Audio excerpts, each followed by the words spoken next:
뭐, 그럼 저걸 다 당신이 돈 주고 샀다는 거야? 그럼 돈 주고 사지. 저걸 어디서 주워? 아니, 저런 걸 왜 사는 거야? 돈 아깝게.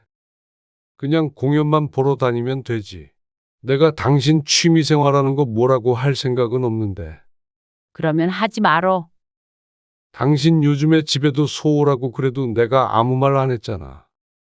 그러면 당신도 적당히 하고 좀 신경은 쓰고 살아야 할 거 아니야. 뭐? 내가 뭘 신경을 안 썼는데? 솔직히 집골이 뭐야?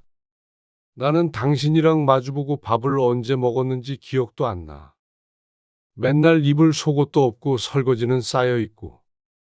당신 갱년기인 것 같아서 내 선에서 할 수 있는 건 하려고 했는데. 이러면 나도 서운하지. 서운해? 내가 평생 가정에 헌신하고 당신이나 자식들이나 밥해 먹이고 그렇게만 살았는데 이제 나도 내 삶 좀 살면 안 되는 거야? 왜 내 유일한 취미 가지고 뭐라고 하는 거야? 아니, 당신 취미 가지고 뭐라고 하는 게 아니잖아. 적어도 내가 퇴직하기 전까지만이라도 신경 좀 써야 할 거 아니야. 뭘 신경 써? 밥 차려주라고? 당신이 애도 아니고 그것도 스스로 못해? 오늘 이야기 속 주인공은 62세 김성수 씨입니다. 그리고 그의 아내에 관한 이야기이죠. 김 씨는 자신의 말년이 이렇게 될 줄은 상상도 해본 적이 없었습니다. 자식들 잘 키웠고 큰 부자는 아니어도 노후 준비도 착실하게 하고 있었기에 막연히 손주들이나 가끔 보면서 아내와 여행 다니며 그렇게 지낼 것이라고 생각해 왔습니다. 그런데 다른 사람도 아닌 평생 함께한 아내에 의해서 모든 게 엉망이 됐습니다. 60이 다 되어서 트로트 가수인지 뭔지에 빠져 정신을 못 차렸던 아내. 그저 아내의 갱년기를 극복하게 만들어준 소소한 취미인 줄로만 알고 있었습니다. 일이 이 지경에 이를 줄 알았다면 진작에 뜯어 말렸을 것입니다. 연예인을 쫓아다닌 이후로 집은 뒷전이었습니다. 여기저기 쏘다니기 바빴고 돈을 평소답지 않게 물쓰듯 썼습니다. 급기야 김 씨 몰래 재산을 처분해버린 아내에게 김 씨는 오만정이 다 떨어져 버렸습니다. 평생을 함께했고 앞으로도 함께할 남편인 김 씨는 저버리고 허황된 꿈만 쫓게 된 아내와는 더 이상 이렇게 살 수 없을 것 같았습니다. 모든 일은 김 씨가 퇴직하기 전인 몇 년 전에 일어났습니다. 김 씨 부부는 아들이 둘이 있었습니다. 당시에 큰 아들은 결혼을 한 상태였고 둘째 아들도 취직해서 따로 살고 있었죠. 그리고 김 씨가 알고 있는 친구들, 친척들, 그리고 동네 사람들까지도 다들 입을 모아 말할 만큼 자식 농사는 잘 지은 듯 했습니다. 다들 명문대를 졸업해서 대기업에 다니고 있었습니다. 취업이 그렇게 어렵다는데 김 씨의 아들들은 전혀 김 씨 부부의 속을 썩히지 않았습니다. 물론 그 뒷바라지가 쉬웠던 것은 아니었습니다. 그만큼 좋은 교육을 시켰고 그렇게 키우기 위해서 평생 가족을 위해 헌신했습니다. 김 씨는 열심히 일했고 아내도 가정을 위해 살았죠. 김 씨의 아내는 김 씨와 결혼하고 쭉 전업주부로 지냈습니다. 그러니까 자식들도 잘 키울 수 있었고 안정적인 가정을 이룰 수 있었다고 생각했습니다. 작은 아들까지 장가 보내고 김 씨도 퇴직하고 나면 아내와 함께 한갓진 노후를 보내며 그렇게 살고자 했습니다. 부부 사이도 좋은 편이었죠. 당신 오늘 일찍 와? 퇴근하고 바로 오지. 그래도 7시 넘지? 그렇겠지. 왜? 아니, 그냥 집에 혼자 있으니까 심심해서. 지난번에도 그러더니. 아니면 낮에 친구라도 만나고 와. 친구가 어디 있어? 아니면 처형이랑 만나서 커피라도 마시던가. 언니 요즘 바쁘대. 아이고, 알겠어. 최대한 빨리 올게. 요즘 들어 부쩍 심심하다거나 외롭다는 말을 자주 하는 아내였습니다. 아무래도 자식들도 다들 독립하고 김 씨가 출근하면 집에 혼자 있으니 그러는 것 같았습니다. 하지만 아들들과 같이 살 때도 그렇고 한참 오래전부터 집에 혼자 있는 게 일상이던 사람이었습니다. 그리고 그걸 아내도 즐겼고 말이죠. 갱년기 아니에요? 큰아들과 통화를 하다가 뜻밖의 말을 듣고는 김 씨는 잠시 생각에 빠졌습니다. 그런가? 자꾸 그런 말을 하네. 기운도 없는 것 같고. 두 분이서 같이 여행도 가고 해보세요. 주말에는 충분히 아내와 시간을 보내려고 노력했습니다. 그것으로도 부족했나 싶어서 아내에게 바닷가라도 갈까 하고 물었습니다. 웬 바다? 1박 2일로 놀러 가자고. 맛있는 것도 먹고. 어때? 그런데 아내는 어쩐지 시큰둥했습니다. 아니, 뭘 그렇게 멀리 가? 차 오래 타기 싫어. 그러면 근처에 축제 같은 거 하나 알아볼까? 날도 풀리니 전국 여기저기에서 축제를 하는 것 같았습니다. 김 씨는 지난해까지만 하더라도 아내와 함께 종종 찾아다니곤 했습니다. 그런데 무슨 심경에 큰 변화가 왔는지 아내는 고개를 가로저었습니다. 왜 그래? 그냥 나 너무 늙은 것 같지? 주름도 너무 많고 밥하고 애들 키우느라 청춘 다 지나간 것 같아서 슬프다. 무슨 소리야? 요즘에 50대면 젊어. 아직 30년은 짱짱해. 주름도 하나도 없구만. 다 늙어서 오래 살면 뭐해? 아들의 말대로 정말로 갱년기가 오기라도 한 모양이었습니다. 자꾸만 한숨 쉬는 아내를 보니 걱정스러웠습니다. 그래서 평일에는 퇴근하면 바로 집으로 오려고 했고 주말에도 어디 안 가고 아내와 시간을 보내기 위해서 노력했습니다. 그러나 아내는 조금 나아진 듯 보였다가 어느 날 갑자기 선언을 했습니다. 나 이제는 밥 안 해. 뭐? 무슨 말이야? 나 이제 밥 안 하고 살림도 하기 싫어. 힘들어서 그래? 퇴근해서 집에 온 김 씨가 아내에게 되물었습니다. 주변을 둘러보니 집안이 평소보다도 어수선했습니다. 요즘 종종 그러더니 정말로 아내는 모든 집안일에 손을 놓은 듯 보였습니다. 그냥 내가 뭐 하고 있나 싶네. 평생 이러고 살 거 생각하니까 숨 막혀. 그 뒤부터는 김 씨는 퇴근 후에 혼자서 밥을 차려 먹었습니다. 아침밥은 원래 주스 한 잔 먹고 말았지만 저녁밥까지 해결하기는 힘들었습니다. 종일 일하고 들어와서 요리를 하려니 귀찮기도 하고 지치기도 했습니다. 그래서 근래 들어서 라면을 끓여 먹는 일이 늘었습니다. 여보, 와이셔츠가 안 보이네. 옷장에 봐. 안 보이는데. 모르겠어? 찾아봐. 아내는 침대에 누워서 대답을 하는 둥 마는 둥 했습니다.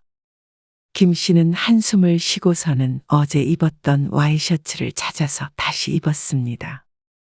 밥 먹고 설거지하고 그런 것이야 알아서 한다지만 모든 집안일을 김 씨 혼자 할 수는 없었습니다. 그래서 직장 동료들이 요즘 자꾸만 김 씨에게 피곤한지 묻는 이유도 차림이 점점 꼬질꼬질해져서 그런 듯 보이기도 했습니다. 어쩔 땐 양말도 없었고 빨래를 김 씨가 돌려서 널어놔도 집에서 종일 있으면서 빨래를 걷어놓는 법도 없었습니다. 그러니 집안 꼴이 점점 보기 힘들어졌습니다. 그렇게 종일 누워있지 말고 차라리 나가서 놀아. 뭐 하고 놀아? 정할 게 없으면 처형이랑 나가서 쇼핑이라도 하던가. 김 씨는 아내가 심적으로 많이 힘든가 보다 생각했습니다. 그래서 집에만 들어오면 한숨이 나왔지만 자신이 좀 더 움직이자 싶었습니다. 마음의 병이라는 게 몸이 병든 것보다 무서우니 말이죠. 이모부, 잘 지내세요? 그러던 어느 날 김 씨는 처조카에게서 전화를 받았습니다. 엄마한테 들었는데 이모가 좀 우울해하는 것 같아서요. 이번 저희 엄마 생신에 콘서트 보내드리려고 하는데 이모도 같이 가면 어떨까 해서요. 콘서트? 이모는 그런데 안 가봤는데. 네. 근데 다들 엄청 좋아하신다 그러더라고요. 이모한테 깜짝 선물로 하고 싶은데 지난번에 이모 생신에도 선물 못 드려서요. 엄청 신나고 재밌대요. 기분 전환하고 좋죠. 이거 쉽게 갈 수 있는 거 아니에요. 그 말에 김 씨는 그것도 좋은 아이디어라고 생각했습니다. 기분 전환이라는 단어가 귀에 박혔습니다. 아내에게 필요한 것이라고 생각했습니다. 그래서 당일이 되었을 때 김 씨가 아내에게 말했습니다. 사실 오늘 선영이가 당신한테 선물로 콘서트에 보내준다던데. 콘서트? 처영이랑 오늘 다녀와. 데려다 줄게. 싫어. 갑자기 무슨 콘서트야? 어차피 집에 있을 거면 가서 좀 놀다 와. 노래도 듣고 끝나고 처영이랑 맥주라도 한 잔 마시고 오고. 김 씨가 아내의 등을 떠밀었습니다. 난 알아서 밥 차려 먹을 테니까. 바람 좀 쐬고 와. 김 씨의 닭달의 아내가 마지못해 일어났습니다. 그런 아내를 김 씨가 약속 장소에 데려다 놓았습니다. 그리고 돌아와서는 집 청소부터 했습니다. 그래도 갔다 왔을 때 집이 깨끗해야 산뜻하지 않을까 싶었습니다. 2시간가량 그렇게 분주하게 움직이니 밥 먹을 기운도 없어서 소파에 기대 있다가 설핏 잠에 들었습니다. 그리고 나서 현관문이 열리는 소리에 잠에서 깼습니다. 어? 벌써 왔어? 지금 시간이 몇 시인데? 벌써 이렇게 됐네. 어땠어? 무지 재밌었어. 정말 아내의 목소리는 드물게 들떠 있었습니다. 눈을 비비고 보니 볼도 붉게 상기되어 있는 것이 정말로 즐거운 시간을 보내고 온 듯 했습니다. 이런 거 처음인데 사람들이 왜 가는지 알겠더라. 다행이네. 그러면서 아내는 다음에도 또 가고 싶다고까지 했습니다. 처음에는 안 가려고 그러더니 얼마나 좋았으면 그럴까 싶었습니다. 그래. 다음에 또 가봐. 그래서 다음날 아들에게 물어봤습니다. 너희 엄마가 콘서트 가서 엄청 재밌었다고 그러더라. 그런 거는 어떻게 예매하는 거야? 글쎄요. 안 가봐서 잘 모르겠는데요. 아들들도 영화는 봐도 콘서트는 가본 적이 없다며 잘 모르겠다고 했습니다. 그런데 아내는 그 뒤로 알아서 2번째 콘서트에 갔습니다. 조카도 모르는 걸 보니 어떻게 정보를 얻은 모양이었습니다. 그 뒤로 아내의 얼굴에는 생기가 돌았습니다. 무기력하게 있었던 때가 언제였나 싶게 말이죠. 누구랑 그렇게 통화를 해? 김 씨가 퇴근해서 봐도 그렇고 주말에도 그렇고 아내는 전과 다르게 휴대폰을 붙들고 살았습니다. 아, 우리 모임 사람들. 모임? 생전 모임이라고는 하질 않았던 아내였습니다. 아, 콘서트 같이 갔던 그 사람들? 맞아. 아내는 2번째 콘서트를 다녀오더니 지인들을 만들어 왔습니다. 그리고 무슨 얘기를 하는지는 몰라도 꾸준히 연락을 하고 지내는 것 같았습니다. 다음 콘서트가 어쩌고 하는 게 또 무슨 일정이 있는 것 같았습니다. 당신이 웬일이야, 근데. 나도 이제 좀 바깥 생활도 하고 살게. 애들도 다 키웠는데 내 인생도 즐겨봐야지. 웃으며 말하는 아내를 보니 김 씨는 안심이 됐습니다. 역시나 기분 전환을 했던 것이 도움이 되는가 보다 생각했습니다. 이제는 예전의 아내로 돌아올 것이라고 생각했습니다. 그런데 그건 김 씨의 착각이었습니다. 아내는 그전보다도 더한 듯 했습니다. 여보, 나왔어. 김 씨가 신발을 벗고 집으로 들어갔습니다. 유난히 피곤한 하루였습니다. 8시가 넘어도 업무가 끝나질 않아서 집에 돌아오니 9시가 훌쩍 넘은 시간이었습니다.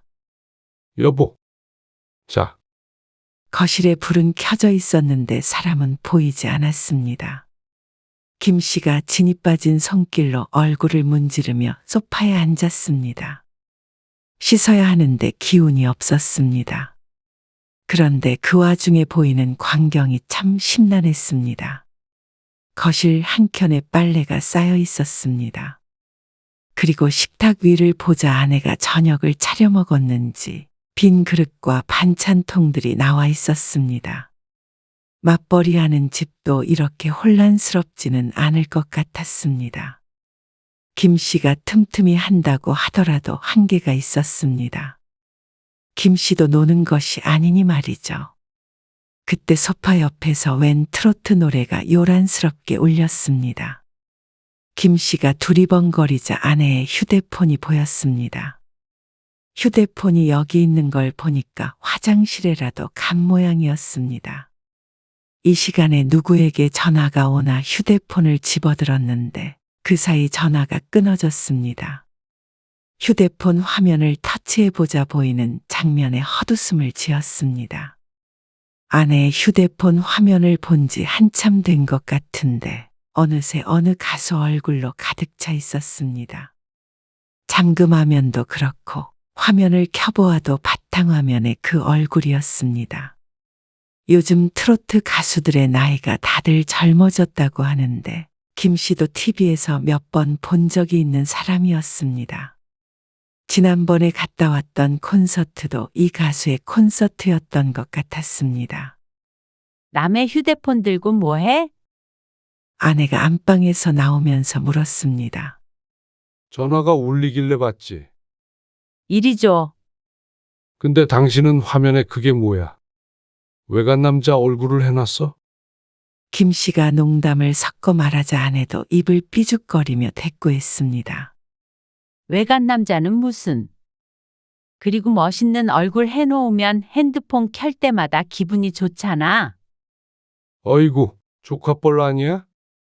그 정도는 아니거든. 김 씨는 고개를 절레절레 저으며 몸을 일으켰습니다. 한 20분만 같이 청소 좀 하자. 나 지금 바빠. 설거지라도 좀 해, 그러면. 당신 밥 먹을 거 아니야? 당신 먹고 같이 치워줘. 입맛 없어서 안 먹어. 그럼 이따가 치울게. 아내가 그러고는 안방으로 쏙 들어가 버렸습니다. 김 씨는 이제 슬슬 지치는 기분이었습니다. 언제까지 이래야 하는지 몰랐습니다. 전에는 심리적인 문제라고 했다면 이제는 아내도 시간이 없어 보였습니다. 딴데 온통 정신이 팔려서 말이죠. 그래도 한숨 섞인 웃음만 한 번 짓고는 김 씨가 부지런히 몸을 움직였습니다. 그래도 그전처럼 우울한 표정으로 종일 누워만 있는 것보다는 낫다고 생각했습니다. 그런데 이게 웃을 일이 아니었다는 걸 꼴 깨닫게 되었습니다. 아내는 시간이 지나면 지날수록 집에 붙어 있지를 않았습니다. 휴대폰만 붙잡고 있을 때와는 다르게 이제는 적극적으로 외출을 해서 콧배기를 보기가 힘들었습니다. 다른 사람 같았으면 바람났나 싶었겠지만 그게 아님은 명백했습니다. 오늘도 늦게 들어와? 응. 모임 있어. 이제 주말이면 김 씨는 혼자 집에 있는 게 익숙해질 지경이었습니다. 그 가수 팬클럽 모임인가 그거? 맞아. 밥 먹고 올 거니까 당신은 알아서 챙겨 먹어. 한 번씩 공연을 가는 것은 이해가 갔습니다. 하지만 이건 점점 도가 지나쳐가는 것 같았습니다. 김 씨는 어린애들이나 좋아하는 연예인을 쫓아다닌다고 생각했습니다. 내 아내가 이럴 것이라고는 생각도 못했습니다. 아들에게 말하자 아들은 대수롭지 않게 생각했습니다. 그래도 뭐 건전하다면 건전한 취미잖아요. 건전하지 않다는 게 아니라.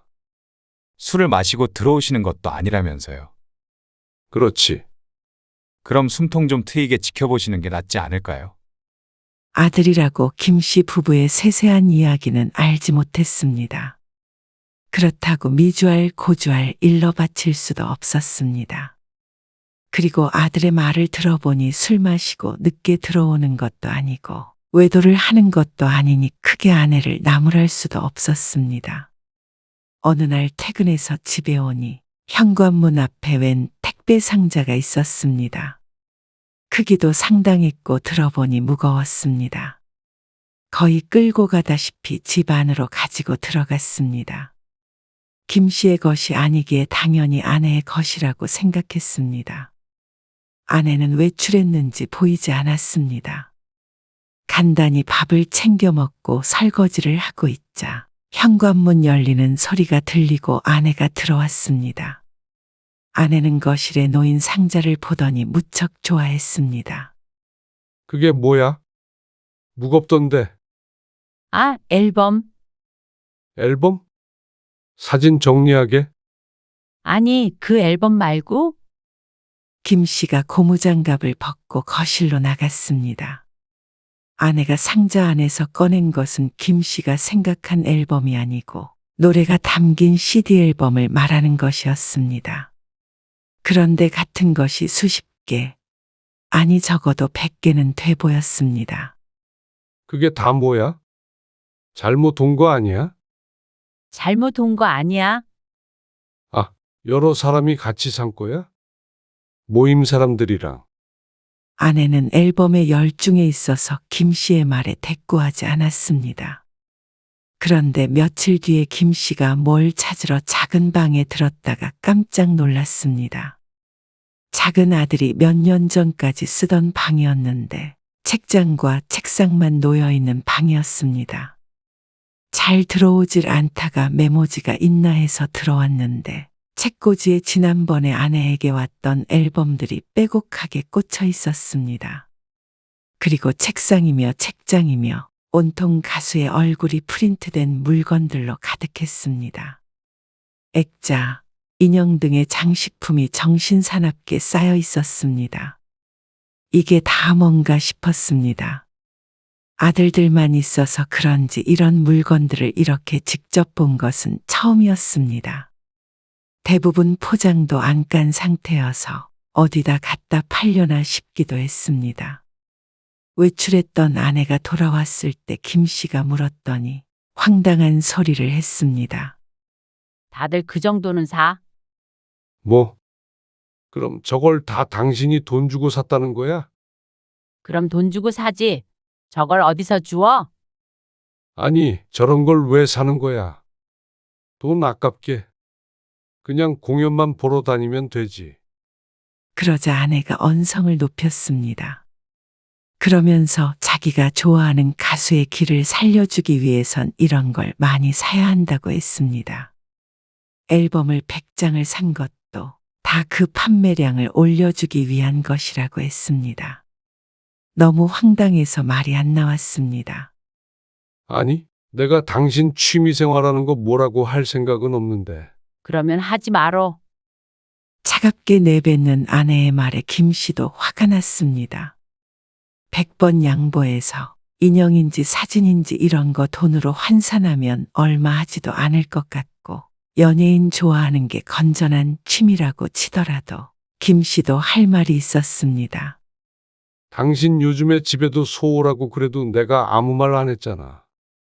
그러면 당신도 적당히 하고 좀 신경은 쓰고 살아야 할 거 아니야. 뭐? 내가 뭘 신경을 안 썼는데? 솔직히 집꼴이 뭐야?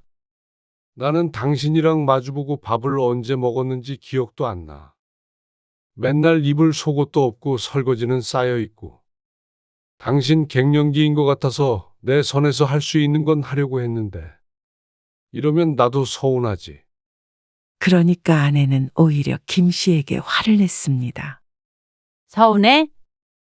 내가 평생 가정에 헌신하고 당신이나 자식들이나 밥해 먹이고 그렇게만 살았는데 이제 나도 내 삶 좀 살면 안 되는 거야?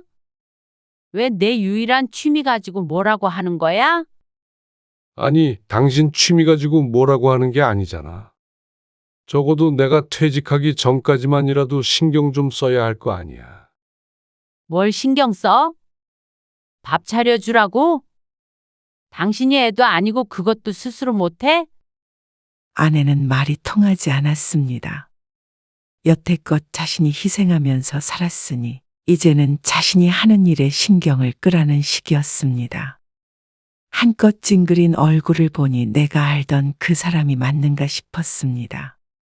그리고 그렇게 다툰 이후로는 아내는 대놓고 밖으로 돌았습니다. 나 내일 올 거야. 며칠 뒤 아침에 아내가 외출을 하며 말했습니다. 뭐? 어디 가는데? 수혁이네 가? 아들네라도 가는 줄 알고 묻자 아내는 부산에 간다고 했습니다. 공연인지 뭔지를 보기 위해서 말이죠. 그래서 외박을 하겠다고? 기차가 끊기니까 어쩔 수 없지. 그게 말이 돼? 내가 애도 아니고 외박 좀 할 수 있지. 아내는 막무가내였습니다. 전국의 공연을 쫓아다닌다며 정말 열심히도 다녔습니다. 외박은 자주 하진 않았지만 김 씨가 아무리 화를 내고 설득을 해도 소용이 없었습니다. 점점 도를 지나치는 행동에 김 씨도 폭발 직전이었습니다. 그리고 아내가 그렇게 다니면 다닐수록 카드값이 엄청 나오기 시작했습니다. 당신, 이거 뭐야? 입이 떡 벌어지게 나온 카드값에 김 씨가 아내에게 따졌습니다. 이것저것 사고 콘서트도 가고 그러면 쓸 수밖에 없지. 아니, 뭘 더 사는데? 이미 작은 방은 미어터지기 직전이었습니다. 앨범인지 뭔지도 더 사서 책장이 부족할 지경이었습니다. 이 정도는 다른 사람들에 비해서는 아무것도 아니야. 나는 진짜 적게 쓰는 거야. 김 씨가 보기엔 다들 미친 것 같았습니다. 어떻게 연예인을 좋아한다고 이렇게까지 할 수 있는지 몰랐습니다. 정작 한 지붕 아래 사는 가족은 이렇게 방치되고 있는데 말이죠. 그럼 이건 뭐 산 건데? 백화점에서 찍힌 카드 내역이었습니다. 그러자 아내는 이번에는 조금 우물쭈물하며 변명했습니다. 150만 원짜리 이게 뭐냐니까? 가방. 아내의 말에 김 씨는 휘청거렸습니다. 차라리 아내의 가방을 샀다고 하면 상관이 없었습니다. 근데 그 가방이라는 게 그놈의 가수 생일 선물로 산 것이라고 했습니다. 그러면서 또다시 다들 그 정도는 한다고 말했습니다. 생전 아내에게 15만 원짜리 선물도 받아본 적이 없었습니다. 그런데 아내가 이렇게 큰 돈을 다른 사람을 위해서 뿌리고 다닌다고 생각하자 피가 거꾸로 솟았습니다. 아무리 지치고 힘들어도 노후 자금을 모은다 생각하고 죽어라 이랬습니다. 우울해하는 아내 걱정에 퇴근하고서도 집안일에 시달리기도 했고 라면으로 저녁밥을 때운 게 몇 날 밤인지 기억도 나지 않았습니다. 그런데 그렇게 번 돈으로 정작 엉뚱한 사람이 호강하고 있다고 생각하자 허탈함이 밀려왔습니다. 당장 환불해 오라고 하자 이미 줘버렸다고 했습니다. 가방이 없는데 환불할 길이 없었습니다. 그러다가 김 씨가 열이 받아서 작은 방에 들어가 거기에 있는 것들을 전부 버려버리다고 하자 아내가 눈을 뒤집고 소리쳤습니다. 그걸 버리면 집을 나가버리겠다는 말까지 하는 바람에 김 씨는 전의를 상실했습니다. 다음 날 김 씨는 신용카드를 뺏어버렸습니다. 다시는 그 꼴을 볼 수가 없었습니다. 당신 생활비는 이제 내가 매주 줄 테니까 그런 줄 알아. 진짜 너무한 거 아니야? 어떻게 나를 이렇게 취급해? 내가 일 안 한다고 이렇게 무시해도 되는 거야? 당신이 회사 다닐 수 있었던 것도 다 내 덕이야. 전업주부는 집에서 노는 사람인 줄 알아? 이런 대화도 몇 번째인지 몰랐습니다. 아내는 김 씨가 왜 화를 내는지 이해하지 못했습니다. 아니, 이해하려는 노력조차 하지 않았습니다. 그저 자신이 핍박을 받는다고 생각했죠. 그러다가 둘째 아들이 결혼을 하겠다고 했습니다. 아내와의 일은 아내와의 일이었고 작은 아들도 얼른 장가를 보내야 했습니다. 그리고 나서 아내와는 어디 멀리 함께 여행이라도 떠날 작정이었습니다. 다시 한번 진지하게 얘기를 해보고 이 일을 되돌려야 한다고 생각했죠. 큰아들이 결혼할 때 김 씨는 1억 5천만 원을 지원해 줬습니다. 13년 전에 김 씨의 아버지가 돌아가시며 남긴 유산과 쭉 일함하며 모아뒀던 돈으로 산 충청도 바닷가에 땅이 있었습니다. 처음 샀을 때보다 좀 올라서 지금 가치로는 5억 정도 했는데 그걸로 대출을 받아서 주었죠. 작은 아들도 똑같이 지원해 준 다음에 퇴직 후에 땅을 팔아 노후 자금에 보탤 계획이었습니다. 그러면 집이나 예금을 제외해도 적어도 2억은 여유 자금이 있는 것이었죠. 작은 아들이 결혼한다는 말이 나오자 김 씨는 대출을 알아보려고 했습니다. 그런데 등기부등본을 떼보았는데 이상한 점을 발견했습니다. 당시의 땅을 아내의 명의로 샀는데 명의자에 다른 이름이 적혀 있었습니다. 처음 듣는 이름이었습니다. 잘못 뽑았나 싶어서 처음부터 다시 떼보았는데 자세히 보니 전 소유자 이름에 아내의 이름이 있었습니다. 그러니 김 씨가 실수한 것은 아니었습니다. 김 씨는 심장이 철렁 내려앉은 듯 했습니다. 아내에게 전화를 걸면서도 심상치 않은 예감이 들었습니다. 자신의 예감이 부디 틀리길 바랐습니다.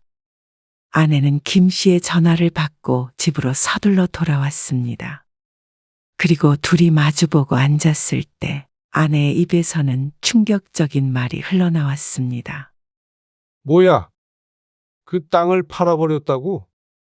눈앞이 아득해졌습니다. 지금 살고 있는 집이 김 씨의 명의라서 당시의 땅을 살 때는 아내의 명의로 해주고 싶었습니다. 그랬던 게 이렇게 뒤통수를 때리게 될 줄은 꿈에도 몰랐습니다. 함께 노후 자금으로 쓸 생각을 했지 아내가 김 씨 몰래 그걸 처분할 것이라고는 상상할 수가 없었습니다. 그 돈을 어디다 썼는데? 그게 기념관 같은 거를 짓는데 거기에 돈이 필요하다고 해서 투자했어. 나중에 수익 생기면 돌려받을 수 있는 돈이야. 아내가 쫓아다니는 가수의 기념관 같은 게 지어지는데 건축비의 일부를 김 씨의 아내가 냈다는 말이었습니다. 아내의 대답에 김 씨는 들고 있던 휴대폰을 집어던지고 싶었습니다. 차마 그렇게 하지는 못하고 애꿎은 방바닥만 손바닥으로 내려쳤습니다. 그걸 다 썼다고 그래서? 얼마에 팔았어? 아내는 고개를 푹 숙이며 1억은 남았다고 했습니다. 그걸 제 값보다 싸게 팔았어도 대출을 제외하고 최소한 3억은 현금을 쥐어야 하는데 1억이 남았다는 건 투자금에 2억이나 썼다는 말이었습니다. 김 씨는 코끝이 시큼해졌습니다. 억울하기도 하고 비참하기도 하고 배신감에 치가 떨렸습니다. 노후를 위해 열심히 일해서 가지고 있던 재산이었습니다. 그리고 일부는 아버지에게 물려받은 돈도 들어가 있었고 말이죠. 또 아들 장가 보낼 때 보탬이 될 재산이었습니다. 그걸 홀랑 팔아버리고는 피 한 방울 안 섞인 생판남을 위해 썼다는 말이었습니다. 진짜 당신이 미쳐도 단단히 미쳤구나. 그놈이 우리보다 훨씬 가진 거 많고 잘 먹고 잘 살 텐데 그거 2억 보탠다고 그놈한테는 기별도 안 가. 근데 그 돈이면 우리는 노후에 훨씬 잘 살 수 있잖아. 차라리 그거 다 팔아서 자식들한테 줘버리지. 그거를 어떻게? 말을 잇기가 힘들었습니다. 그런데 아내는 뭐가 그렇게 당당한지 몰랐습니다. 나도 내 맘대로 2억 정도는 쓸 수 있어야 하는 거 아니야? 당신이 번 돈이지만 거기에 나도 기여했잖아. 평생 살림했으니까 내 몫으로 그 정도는 있어야지. 그 말이 아니잖아. 내가 어디 가서 2억 엉뚱한 곳에 쓰고 오면 당신은 잘했다고 할 수 있어. 엉뚱한 데라니? 내가 평생을 내 삶도 없이 살았는데 말년에 내가 하고 싶은 거 하면서 살지도 못해? 나한테 마음의 안정을 주고 위로가 되는 일이야.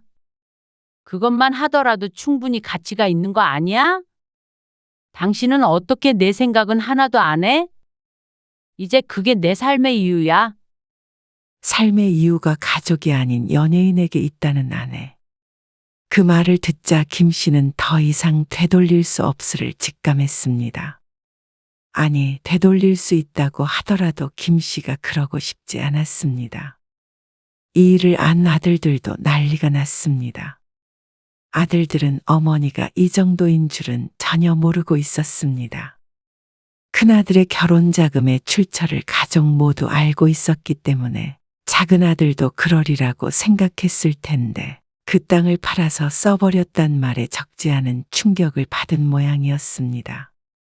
그리고 큰아들도 분개했습니다. 비상식적인 아내의 행동에 말이죠. 아무리 성인군자라도 받아들일 수 없을 것이었습니다. 결국에 김 씨 부부의 재산은 자식들에게 돌아갈 텐데 그걸 엉뚱한 사람에게 써버린 것은 충분히 화낼 만한 일이었습니다. 당신 그거 땅 판 돈, 그거 가지고 나가. 뭐? 1억 남았다며? 그 돈으로 집을 구하던지 아니면 그것도 갖다 바치던지 알아서 하고. 투자한 거 수익 나와서 부자 되면 부자 된 대로 살고. 모르겠다. 당신은 이제 당신 갈 길 가. 당신 삶 살고 싶다며. 그래. 평생 고생했으니까 이제 내가 놔줄게. 하고 싶은 거 하면서 살아. 당신 그 돈 다 합치면 3억이 넘어. 그 정도면 됐지. 둘째는 내가 마련해서 결혼시킬 테니까 서로 억울할 것도 없잖아. 그럼 이혼하자는 소리야? 그래. 이렇게 깔끔하게 갈라서자. 아내가 잠시 말이 없이 앉아 있었습니다. 무슨 생각을 하는지는 알 수 없었습니다. 남편이 없으니 편하게 가수를 쫓아다닐 수 있겠다 생각했을 수도 있고, 돈 벌어다 주는 사람이 없으니 원하는 대로 살기는 힘들겠다 생각했을 수도 있었습니다. 하지만 중요한 것은 아내가 고개를 끄덕였다는 사실이었습니다. 그렇게 30년 넘은 긴 결혼 생활이 끝이 났습니다. 참 허무하고 이상한 이유로 말이죠.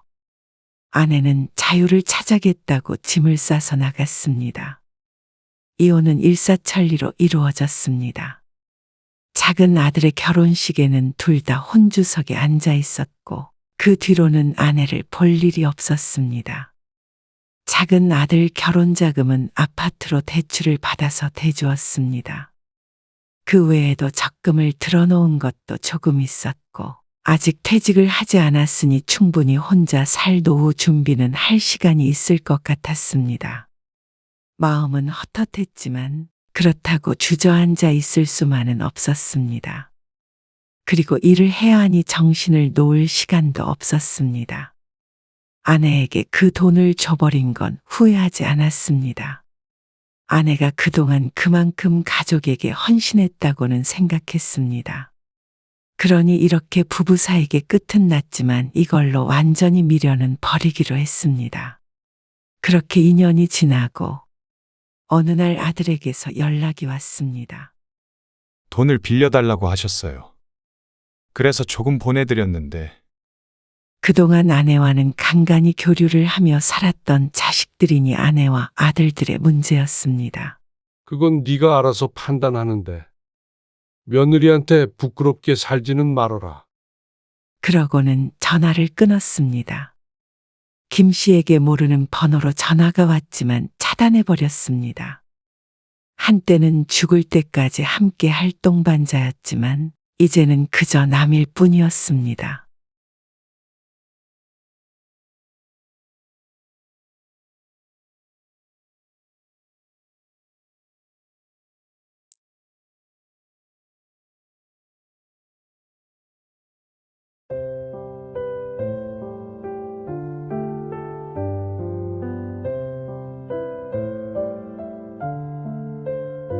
병원에 갔는데 어디가 어떻게 아프냐 묻지는 않고 보자마자 밥 타령이야?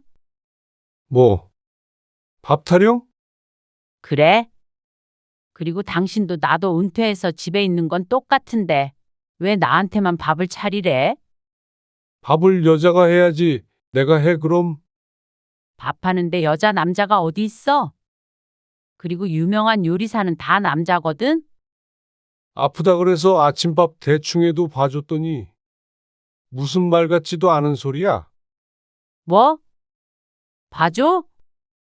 안 봐주면 어떻게 되는데? 진짜 한번 해보자는 거야? 뭐라도 해놓으면 자기만 홀랑 먹어버리고 나는 남은 거나 주워 먹고 말이야.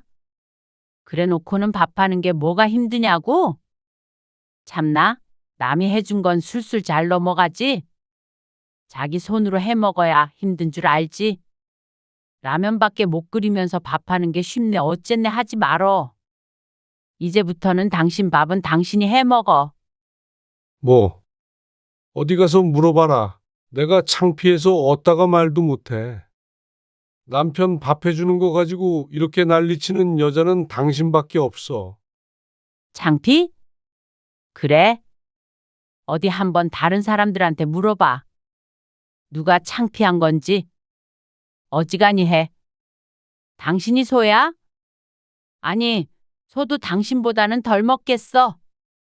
그리고 당신 입만 입인 거 아니야?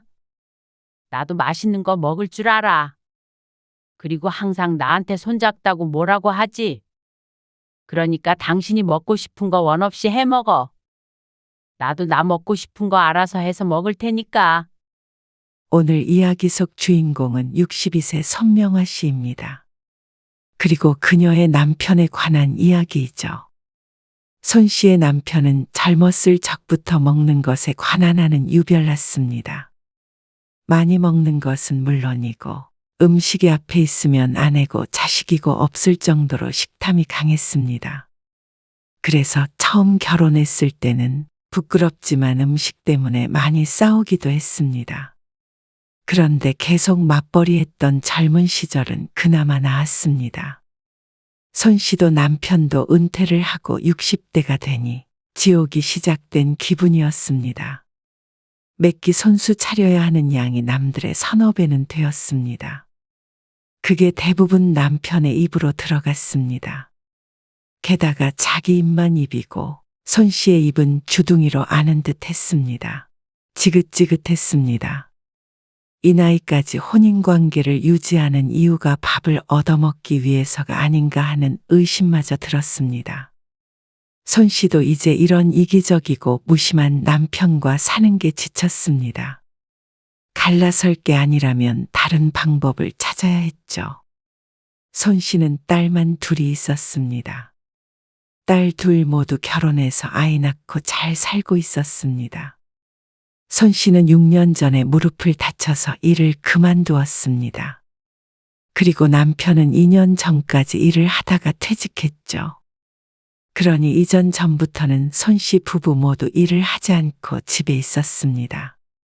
벌어둔 돈으로 이제 아끼며 잘 살자 싶었지만 손 씨는 최근에 새롭게 취업을 해야 하나 진지하게 고민하고 있었습니다.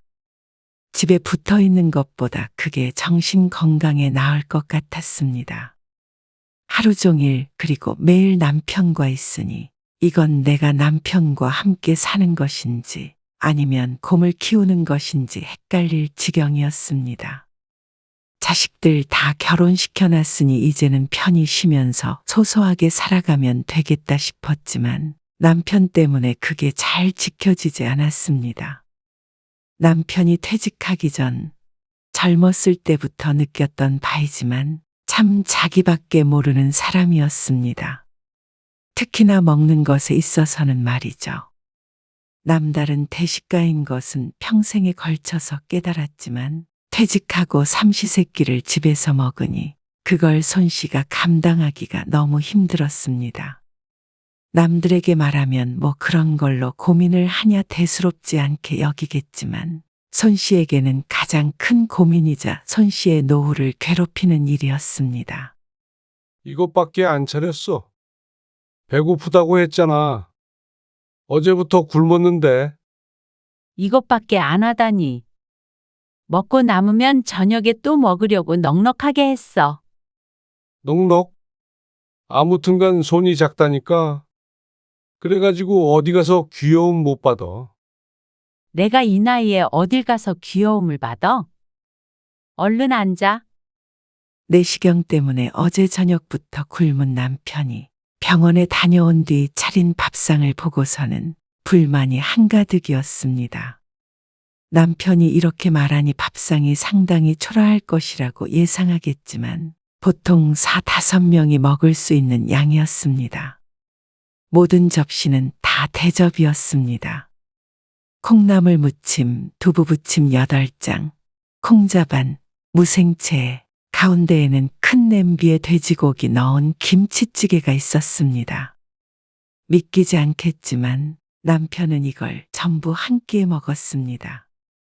손 씨는 식탁 맞은편에 앉아서 젓가락을 들었다가 몇 번 반찬을 집어보지도 못했습니다. 늘 넉넉하게 한다고 했지만 남편의 전투적인 식탐 앞에서는 초라한 수준인 듯 했습니다. 눈앞에 보이는 건 다 먹어치워야 직성이 풀리는 사람이었습니다. 손 씨가 숟가락을 들어 김치찌개에 들어있는 돼지고기를 뜨려고 하자 남편의 숟가락이 얼른 다가와 낚아채 갔습니다. 손 씨가 남편을 쳐다보았지만 아무렇지 않게 식사를 하고 있었습니다. 남이 먹던 말던 관심 밖이었습니다. 그러니 손 씨는 오히려 입맛이 떨어지는 기분이 들었습니다. 남편의 식사가 끝나가자 손 씨는 한숨을 참을 수가 없었습니다. 적어도 2끼는 먹어야 하는 양을 했는데 남편에겐 소용이 없었습니다. 거의 비워진 접시들을 보자 눈앞이 깜깜했습니다. 당장 다음 끼니의 반찬을 전부 새로 해야 하니 머리가 바쁘게 돌아갔습니다. 당신 참 신기하다. 뭐가? 그렇게 많이 먹으면 속 안 부대껴? 많이 먹긴. 왕년에는 이렇게 하루에 4~5끼도 먹었어. 과장인 듯 하지만 맞는 말이었습니다. 손 씨가 직접 보고 살았으니 말이죠. 어떻게 나이가 들어도 여전한지 몰랐습니다. 손 씨부터도 나이가 드니 입맛이 떨어지고 많이 먹으면 종일 속이 좋지 않고 힘들었습니다. 여자와 남자의 차이인지 단순히 손 씨의 남편만 그런 건지 궁금할 지경이었습니다. 2~3끼에 나눠서 먹으려고 한 거야. 매 끼마다 반찬하는 거 힘들단 말이야. 그것도 매번 새로운 반찬들로 말이죠. 하지만 남편은 그런 손 씨의 푸념을 전혀 이해하지 못했습니다. 아니, 이제 일도 안 하고 집에서 밥만 하면 되는데 뭐가 힘들다고 난리야? 밥하는 게 쉬운 건 줄 알아? 그게 어려운 일이면 나가서 일은 어떻게 했어? 안 해봤으니까 그렇게 말을 하지. 차라리 나가서 일을 하고 싶네. 그리고 당신이 보통 먹성이야? 먹성 얘기가 나오자 남편도 찔끔했지만 여전히 밥하는 게 뭐 대수냐는 반응이었습니다. 무릎 때문에 어쩔 수 없이 남편보다 일찍 은퇴해서 5년 동안 집에 있었는데 그때부터는 꼭 부엌대기한테 말하듯이 하는 남편에게 열이 받았습니다. 늘 저럴 때마다 숟가락으로 한 대 치고 싶은 기분이었습니다. 상상 속에서는 몇 번이나 그랬습니다. 평생 맞벌이 하면서도 늘 아침 저녁을 챙겨주니 남편은 그게 쉬운 일인 줄 아는 모양이었습니다. 지지고 볶고 뚝딱하면 완성된 요리가 나오는 줄 아는 모양이었습니다. 원래 요리를 좋아하지도 싫어하지도 않았는데 지금에 이르러서는 요리가 싫었습니다. 남들처럼 말이야. 일주일치 식단을 딱 짜가지고 계획성 있게 차려. 맨날 무슨 반찬할까 머리 아프다고 투덜대지 말고. 기가 막혀서 대꾸하고 싶지도 않았습니다. 대꾸해봤자 1절, 2절, 3절, 4절까지 잔소리를 들어야 함을 이미 알고 있기 때문이었죠. 그런데 그냥 남편이 많이 먹는 것으로 괴롭다면 나쁘다고 할 수 있겠지만 손 씨가 지긋지긋해 하는 것에는 이유가 더 있었습니다. 손 씨 남편은 자기 입만 입인 사람이었습니다. 남의 입에 들어가는 것에 대해서는 전혀 신경 쓰지 않았습니다. 특히나 손 씨 말이죠. 손 씨는 그저 밥만 차려주는 존재로 알고 있는지 한 번을 챙기는 법이 없었습니다. 오늘 시장에서 꼬막 사왔다? 웬 꼬막? 내 생일이니까 내가 제일 좋아하는 거 먹으려고 그러지. 제일 좋아하는 음식이 고작 꼬막이야? 남편이 비웃듯 말했습니다. 여태 손 씨가 좋아하는 음식도 뭔지 모르면서 말이죠. 빈정이 상했지만 맛있게 먹을 생각에 기분이 좋았습니다. 남편이 먹을 것도 생각해서 가장 큰 접시에 산더미처럼 쌓았습니다. 양념도 올리고 뿌듯하게 쳐다보고 있는데 남편이 식탁 앞에 앉으며 말했습니다. 김치 좀 새로 꺼내서 먹자. 잠깐만. 김치 냉장고에서 꺼내올게. 손 씨가 다용도실에 들어가서 김치를 꺼냈는데 때마침 딸에게서 전화가 걸려왔습니다.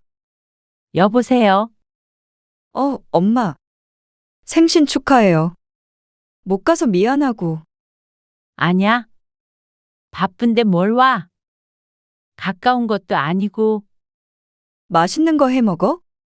오늘 시장에서 꼬막 사와서 지금 먹으려고 밥 차리고 있어. 꼬막? 엄마 엄청 좋아하잖아. 그래도 너는 아는구나. 알지? 손 씨는 다용도실에 서서 딸과 10분 정도 통화를 했습니다. 아, 엄마 밥 차리고 있다고 그랬지. 얼른 드세요. 끊을 테니까. 그래. 김치 꺼내러 왔다가 계속 있었네. 생신 축하해요. 그래. 고마워. 손 씨는 딸과 전화를 끊었습니다. 그리고 꺼낸 김치를 들고 부엌으로 돌아갔습니다. 그리고 칼로 썰어서 접시에 담아 식탁에 두었죠. 이제 밥만 푸면 되겠다 싶어서 돌아서려는데 눈앞에 보이는 광경에 놀라서 발걸음을 멈췄습니다. 왜? 양손으로 들고서 꼬막을 발라 먹던 남편이 태연하게 물었습니다. 하지만 이미 식탁은 엉망진창이었습니다. 산더미처럼 있던 꼬막은 이제 거의 바닥을 드러내고 있었고 식탁 위에는 빈 껍데기가 또 다른 산을 이루고 있었죠. 이거 다 먹은 거야? 뭐 하는데 김치 꺼내러 가서 이제 와? 전화가 와서. 근데 이거 혼자 다 먹었어. 왜? 냉장고에 더 없어? 방금 해서 식탁 위에 둔 걸 뻔히 알면서도 묻는 남편. 손 씨는 허탈해서 밥을 가지러 가는 것도 잊고서는 그 앞에 서 있었습니다. 기다리느라 밥도 없이 먹어서 무지 짜네. 얼른 밥 좀 줘. 손가락을 쪽쪽 빨며 말하는 남편에게 화가 나 눈앞이 벌개지는 것 같은 기분이었습니다. 가만히 서 있는 손 씨를 의아하게 쳐다본 남편이 재촉했습니다. 아, 밥 안 먹어? 국도 다 식었네. 이것도 데펴와. 당신, 이거 내가 제일 좋아하는 거라고. 생일이라서 사왔다고 했잖아. 아, 앉아서 먹어. 먹으면 되지 왜 또 그래? 당신이 다 먹었잖아. 여기 있잖아. 뭘 다 먹었다고 그래? 꼬막이 몇 개 남아있지도 않은 접시를 턱끝으로 가리키며 말하는 남편을 어이없다는 듯이 바라보자 남편은 적반하장으로 나왔습니다. 아, 그러길래 내가 항상 말하잖아. 음식 할 때는 넉넉하게 좀 하라고. 뭐 먹어보려고 하면 없어. 난 또 냉장고에 더 있는 줄 알았지. 내가 생일에 뭐 당신한테 미역국을 끓여달래? 아니면 선물을 달래? 나 먹고 싶은 거 해서 먹겠다는데 그것도 못하게 해. 누가 못하게 해?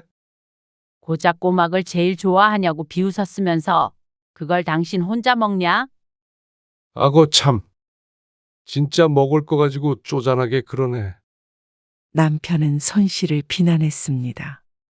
손 씨도 늘 음식을 하면 대접으로 많이 하려고 했던 이유도 그것 때문이었습니다.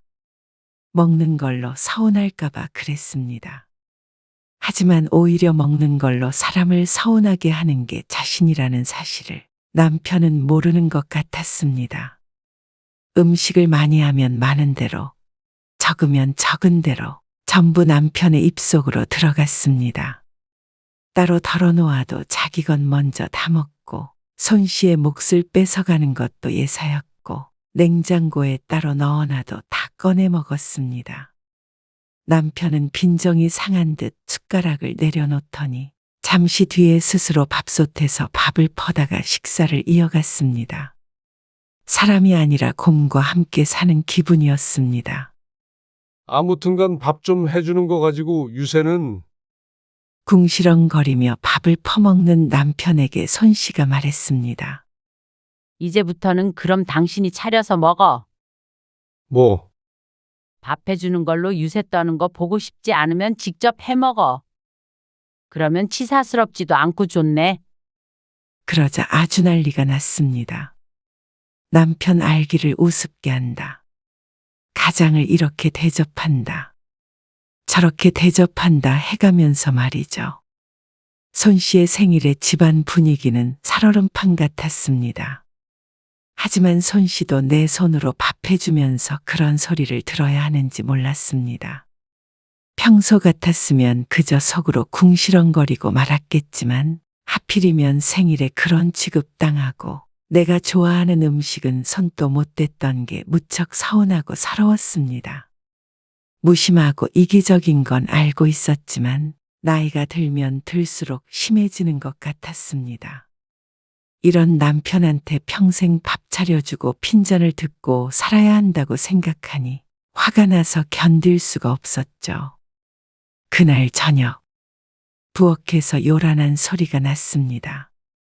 손 씨가 밥을 안 차리니 혼자 라면이라도 끓여 먹으려는 모양인지 후라이팬이며 냄비며 다 꺼내놓고 뒤적거렸습니다. 신경 쓰였지만 모르는 척 앉아서 TV 드라마를 보고 있었습니다. 남편이 에이씨 해가면서 한참 씨름하더니 라면 냄새가 났습니다. 한 20분 뒤쯤 다 먹었는지 싱크대에 냄비를 두는데 어찌나 세게 두던지 뭐가 깨지는 소리가 나는 것 같기도 했습니다. 자기 손으로 밥 한 끼 차려 먹지 못하면서 그동안 손 씨에게 그렇게 잔소리를 했나 싶었습니다. 남편이 방으로 먼저 들어가고 손 씨도 부엌에 들어가 미역국을 데우고 간단하게 밥을 차려 먹었습니다. 혼자 먹을 만큼 적당히 차려 먹으니 차라리 좋았습니다. 그래도 생일을 이렇게 보내니 씁쓸하기도 했습니다. 남처럼 대단한 축하는 못 받아도 둘이서라도 단란하게 보내고 싶었는데 말이죠. 흔한 케이크 하나도 없는 식탁이 초라했습니다. 다음 날 아침 일찍 손 씨는 큰딸에게서 전화를 받았습니다. 남편이 그새 하소연을 한 모양이었습니다. 계속 전화하는데 나도 힘들다, 엄마. 어지간하면 화해하고 밥하는 거 힘들면 반찬 같은 거는 적당히 좀 사 먹으면 되잖아. 저녁 내 시달렸는지 딸도 스트레스를 많이 받은 모양이었습니다. 해 먹어도 감당이 안 되는데 그거 사서 먹으려면 다시 취직해야겠다. 손 씨의 말에 딸도 한숨을 쉬었습니다. 남편에 대해 누구보다도 잘 아니 말이죠.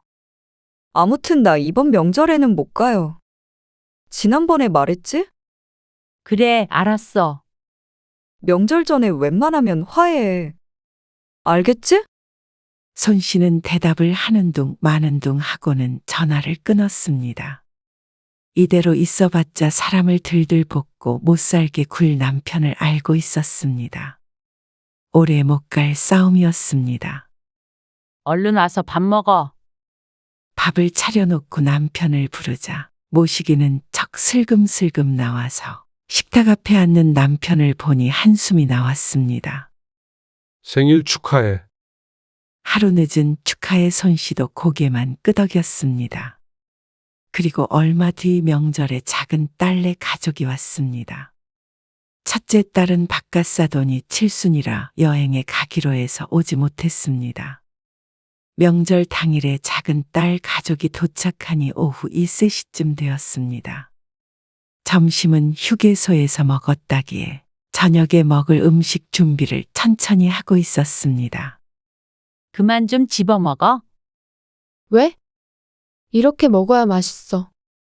음식을 준비하는데 남편이 집어먹고 딸도 사위도 하나씩 집어먹어서 뭘 할 수가 없었습니다. 홍어 무침에다가 막걸리 한 사발 마시자.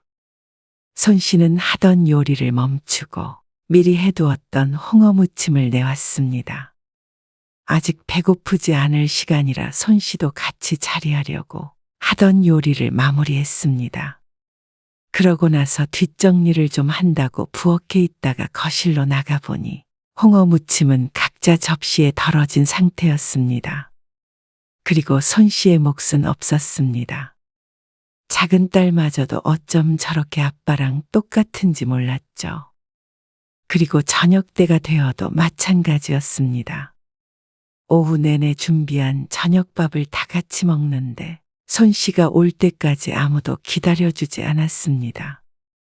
딸은 어린 손주들 먹이느라 바빴고 남편이나 사위도 자기 입으로 음식을 밀어넣기 바빴습니다.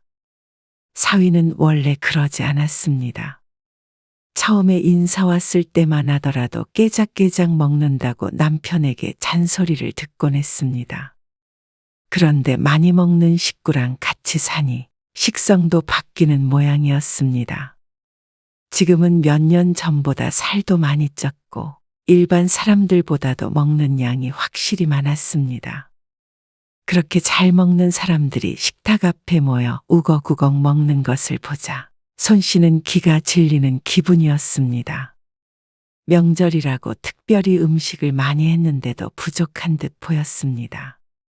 그 틈에 앉아서 밥을 먹는데 입맛이 뚝 떨어지는 것 같았죠. 이럴 거면 차라리 명절마다 한식 뷔페 같은 곳에 가서 식사를 하는 게 낫겠다 생각하다가 이내 고개를 저었습니다. 이 정도면 한식 뷔페에 가서도 쫓겨날 것 같았죠. 명절이 지나고 손 씨는 감기에 걸려 호되게 앓아야 했습니다. 그거 독감 아니야? 그런가 모르겠다. 힘없이 누워있으니 남편이 옆에 와서 혀를 끌끌 찼습니다. 그냥 병원을 갔다 와. 어제 당신 친구 만나러 갔을 때 혼자 갔다 왔어. 감기약 받아왔는데 잘 안 드네. 그래? 그럼 밥은? 밥? 아침은 먹어야 할 거 아니야. 아, 힘없어서 밥 못 차려. 당신이 좀 차려서 먹어. 아, 누가 나 먹자고 그래? 당신 약 먹으려면 밥을 먹어야 하니까 그렇지. 정말로 걱정해서 그런지는 몰라도 어쨌거나 밥은 먹어야 했기에 힘든 몸을 일으켜 세웠습니다.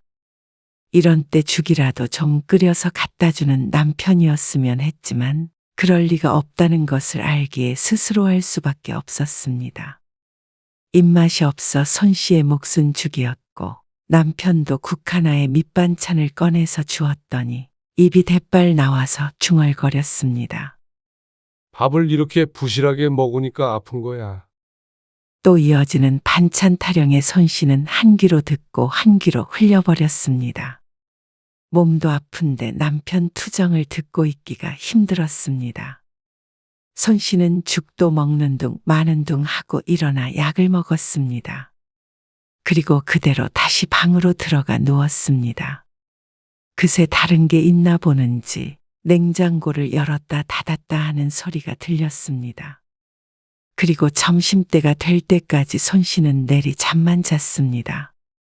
몸이 뜨끈한 게 약을 먹어도 소용이 없는 것 같았습니다. 여보, 아무래도 그냥 감기가 아닌 것 같은데. 병원에 다시 가봐야 될 것 같아. 그래. 갔다 와.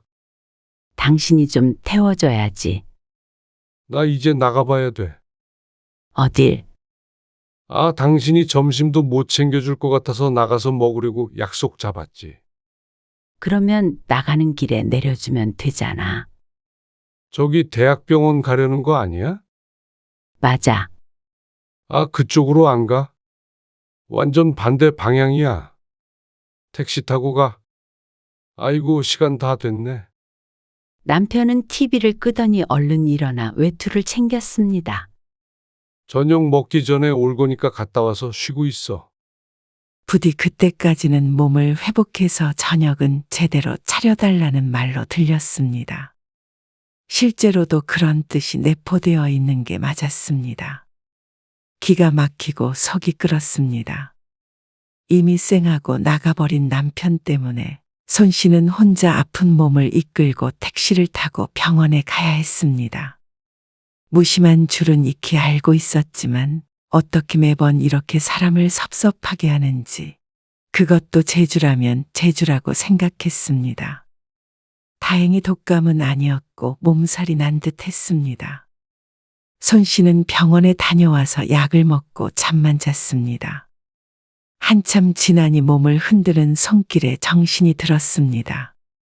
이미 사위는 어두워진 상태였습니다. 뭔 놈의 잠을 이 시간까지 자? 오전에도 잠만 자더니.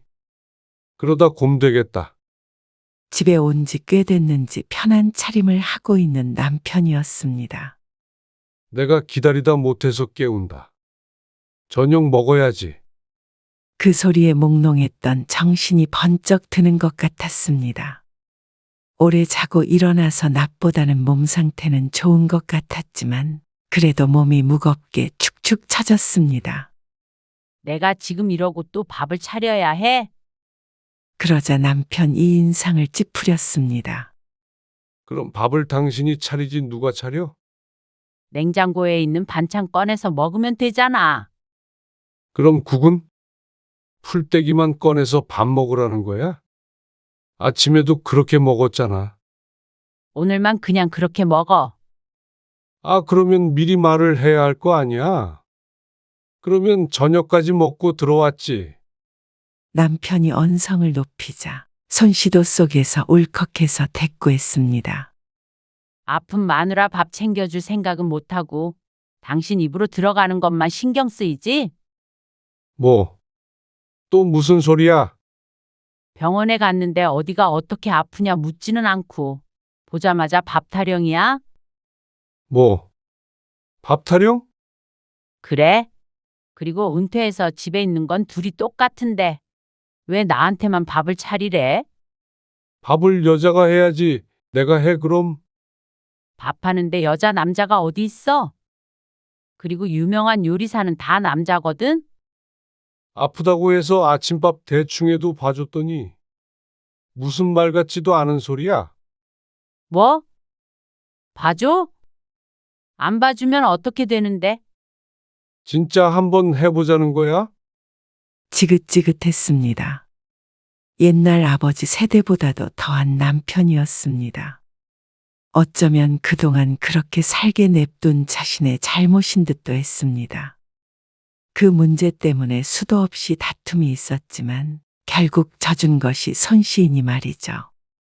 뭐라도 해놓으면 자기만 홀랑 먹어버리고 나는 남은 거나 주워 먹고 말이야. 그래 놓고는 밥하는 게 뭐가 힘드냐고? 참나, 남이 해준 건 술술 잘 넘어가지?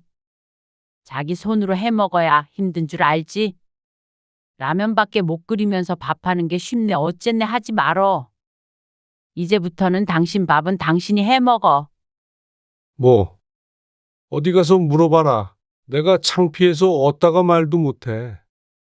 남편 밥 해주는 거 가지고 이렇게 난리치는 여자는 당신밖에 없어. 창피? 그래? 어디 한번 다른 사람들한테 물어봐. 누가 창피한 건지. 식탐에는 약도 없어. 식탐? 그래? 어지간히 해. 당신이 소야? 아니, 소도 당신보다는 덜 먹겠어. 그리고 당신 입만 입인 거 아니야? 나도 맛있는 거 먹을 줄 알아. 그리고 항상 나한테 손잡다고 뭐라고 하지? 그러니까 당신이 먹고 싶은 거 원 없이 해 먹어. 나도 나 먹고 싶은 거 알아서 해서 먹을 테니까. 그러는 거 아니다. 이제 일 안 한다고 가장을 이렇게 무시하는 거 아니야. 아, 일은 당신만 했어? 나도 똑같은 입장이야. 공평하게 하자면 내가 평생 밥 차렸으니까 남은 평생은 당신이 차려야 해. 근데 당신한테 내 밥 차려달라고 안 하니까 스스로 해 먹어. 그건 어렵지 않잖아. 밥 차리는 게 별거야? 안 그래? 그 말에 남편이 호통을 칠 듯 움찔대더니 혼자 열이 받아서는 뒤돌아 방을 나갔습니다. 어찌나 방문을 세게 닫던지 문이 부서질 듯 큰 소리를 냈습니다. 무섭지도 않아서 자리에 누웠습니다.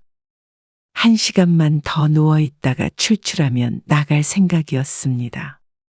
그리고 그날부터 손 씨는 정말로 혼자 먹을 밥만 차렸습니다. 뭐야, 내 밥은? 자연스럽게 맞은편에 앉은 남편이 자신 몫의 밥도 숟가락도 없다는 걸 깨닫고는 화를 냈습니다. 각자 먹기로 했잖아. 손 씨는 태연하게 마저 식사를 했습니다. 딱 손 씨가 먹을 만큼만 했고 반찬은 찌개 하나와 멸치볶음 하나가 전부였습니다. 이것저것 하기도 귀찮아서 늘 이렇게 먹고 싶었습니다. 대신 김치찌개에는 돼지고기를 듬뿍 넣어서 먹었습니다. 남편이랑 먹을 때면 늘 김치만 건져 먹어야 했는데 말이죠. 정말 치사스러워서 못 살겠다. 남편은 고개를 절레절레 저으며 자리에서 일어나 차키를 챙겼습니다. 또 어디 나가서 먹을 모양이었습니다. 손 씨는 그의 아랑곳하지 않고 식사에 집중했습니다. 누가 뺏어 먹나 급하게 밥을 들이마시는 남편 없이 식사를 하니 평화롭기까지 한 식사 시간이었습니다. 그날 이후로 남편의 히스테리는 늘어만 갔습니다. 끼니마다 나가서 사 먹을 수도 없고 그렇다고 집에서 뭘 챙겨 먹을 만한 재주는 없으니 스트레스가 쌓이는 모양이었습니다. 손 씨가 부엌에 뒹구는 라면 봉지를 쓰레기통에 넣었습니다. 라면을 끓여 먹은 모양인데 한 번 먹는데 3봉지는 기본이었습니다. 나이가 60이 넘었는데도 말이죠. 손 씨가 밥을 차려서 또 혼자 먹자 남편이 거실에서 자꾸만 힐끔힐끔 쳐다보았습니다. 며칠간 사나웠던 기세는 눈에 띄게 수그러들어 있었습니다. 밥 앞에서는 장사 없는 모양이었습니다.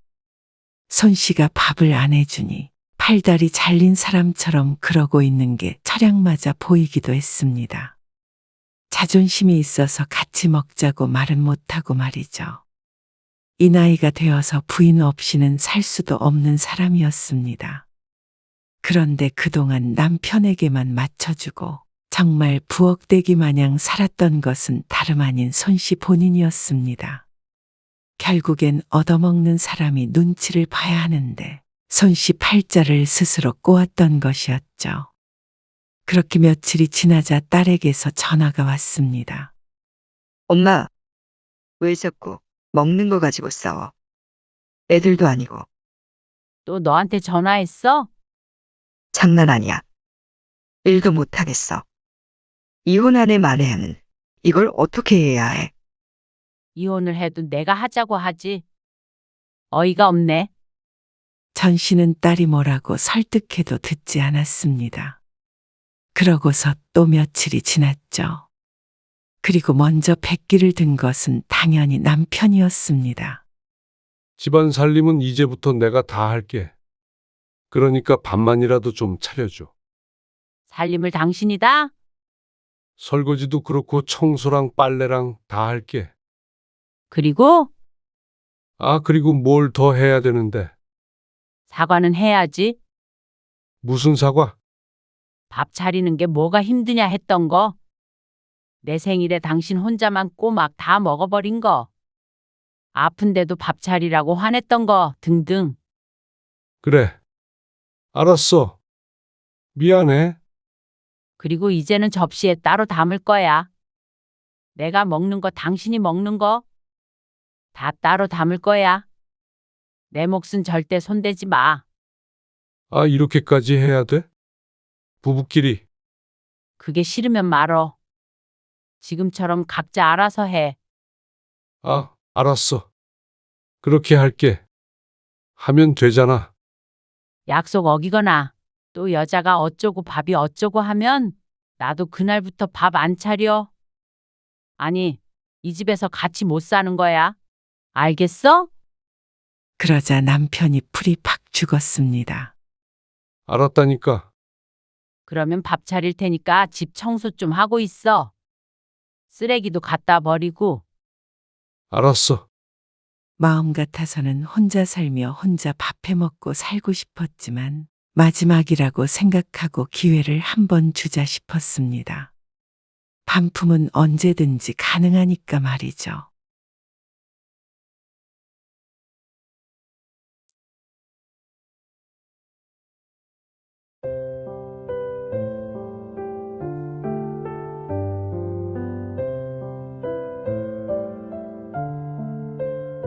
너희 도대체 무슨 생각으로 엄마를 그렇게 대해? 아니, 아버님. 그러면 요즘 세상에 며느리를 그렇게 대하는 경우가 어디 있어요? 다른 며느리들 같았으면 진작에 발길 끊었을 거예요. 저는 그렇게 하기는 싫고 잘 해결하고 싶어서 똑같이 하면 어머님이 느끼는 바가 있으실 거라고 생각했어요. 그렇게 나름 조용히 해결하려고 한 거예요. 근데 아가씨가 전화를 해서 갑자기 화내고 윽박을 지르는 바람에 그걸 말이라고 해? 수찬이 너는 이 행동이 맞다고 생각하냐? 너는 그래놓고는 밥이 목구멍으로 넘어가. 어떻게 이렇게 부모 알기를 우습게 알아? 아버지, 그게 아니라요. 민선이도 나름대로 사정이. 사정이 어찌됐건 간에 그렇게 다 마음에 안 들고 화가 나고 그러면 안 보고 살면 그만이야. 그동안 네 엄마가 너희 눈치 보느라 힘들었던 거 하나도 모르지? 나도 더 이상 네 엄마 고생시킬 맘 없다. 그렇게 잘난 너희가 알아서 살아. 그리고 자식이라는 이유로 받은 지원은 다 돌려줘라. 오늘 이야기 속 주인공은 65세 조현심 씨입니다. 그리고 그녀의 아들과 며느리에 관한 이야기이죠. 시집에서 식은밥을 먹은 며느리. 옛날엔 자주 있는 일이었고 며느리들은 불만을 가질 수 없었습니다. 그랬던 시절이 있었죠. 하지만 이제는 그런 일은 당하면 시모를 불러내 복수를 하는 며느리가 있는 시대가 되었습니다. 그게 바로 조 씨의 며느리였습니다. 하지만 조 씨는 억울했습니다. 정말로 며느리를 차별해서 며느리만 찬밥을 줬다면 비난받아 마땅하겠죠. 그럴 수밖에 없는 상황에서 다 같이 먹은 식은 밥을 가지고 복수를 했다는 며느리가 황당했습니다. 그리고 뒤늦게 그 사실을 알게 된 조 씨의 남편. 조 씨는 그 자리를 도망쳤지만 남편은 오히려 아들 며느리를 찾아갔습니다. 그리고 먹던 밥상을 뒤집어 엎어버렸죠. 조 씨도 속이 시원했습니다. 진작에 그럴 걸 하고 후회하기도 했습니다. 시부모를 부모로 생각 안 하는 며느리와 그런 며느리 편을 드는 아들은 이제 조 씨의 집에는 발도 못 들이게 되었습니다. 조 씨는 아들, 딸이 하나씩 있었습니다. 딸은 아직 결혼하지 않아서 같이 살고 있었고 아들은 최근에 결혼했습니다. 며느리는 아들보다 4살 어렸습니다. 그래서 그런지 애 같은 구석은 있었지만 적어도 아들보다는 똑부러지는 듯 보였습니다. 그래서 그런 철부지일 것이라고는 상상도 하지 못했습니다. 어쩌면 처음부터 예견된 일이었는지도 몰랐습니다. 결혼하고 나서 첫 명절 때부터 심상치가 않았죠. 이걸 어머님이 다 차리신 거예요? 수찬이 아빠가 같이 돕긴 했지. 나는 뭐 재료 손질만 했지. 새언니, 엄마가 요리 진짜 잘하거든요. 집에 갈 때 싸가세요. 그래요? 며느리는 상다리 부러지게 차려진 밥상을 보고 놀란 듯 했습니다. 차례는 지내지 않지만 그래도 명절은 평소보다도 푸짐하게 차리려고 노력했습니다. 아무래도 잔치상은 잔치상이었죠. 진짜 맛있는데요? 그래? 다행이네. 조 씨는 기분 좋게 웃으며 식사를 했습니다. 며느리는 이따 집에 갈 때 정말로 반찬들을 싸달라며 맛있게 먹었습니다. 아들도 어깨가 으쓱 올라간 것 같았죠. 신경 쓴 보람이 있는 듯 했습니다. 아무래도 5 식구가 푸짐하게 먹다 보니 식사 후에 설거지거리는 많이 나왔습니다. 요리 안 한 사람들끼리 치우자. 딸이 자리에서 일어나며 말했습니다. 그리고 분주하게 상을 치우는데 그런 딸을 따라서 아들도 그릇을 옮겼습니다. 며느리만 자리에 앉아 있었습니다. 오빠가 다 옮기고 냉장고에 넣고 해. 그리고 제가 거품할 테니까 언니가 헹굴래요? 아니면 반대로. 아, 제가 헹굴게요. 아들이 결혼하기 전에도 무척 익숙한 광경이었습니다. 조 씨가 요리를 하면 나머지 사람들이 치우고 설거지하고 뭐든 다 같이 하는 게 당연했습니다. 그래서 그게 며느리 입장에서는 기분이 좋지 않았다는 사실을 전혀 짐작하지 못했죠. 이건 우리가 치울 테니까 너희는 어서 가봐. 기다리시겠다. 네. 그럼 저희는 먼저 일어나 볼게요. 다음 날 아침, 명절 당일이 되었을 때 간단히 식사한 후에 아들네를 일찍 돌려보냈습니다. 사돈네가 1시간 반 정도 걸리는 곳에서 살았는데 아무래도 명절이니 차가 막힐 것 같아서 뒷정리도 시키지 않았습니다. 식구 1명 늘었다고 그래도 더 북적북적하고 좋은 것 같네. 그러게. 너도 얼른 결혼해 그럼. 조금만 기다려봐. 손주가 먼저 생기겠네. 그런데 명절이 끝나고 며칠 지나지 않았을 때 아들에게서 전화가 왔습니다. 그리고 하는 말이 뜻밖이었죠.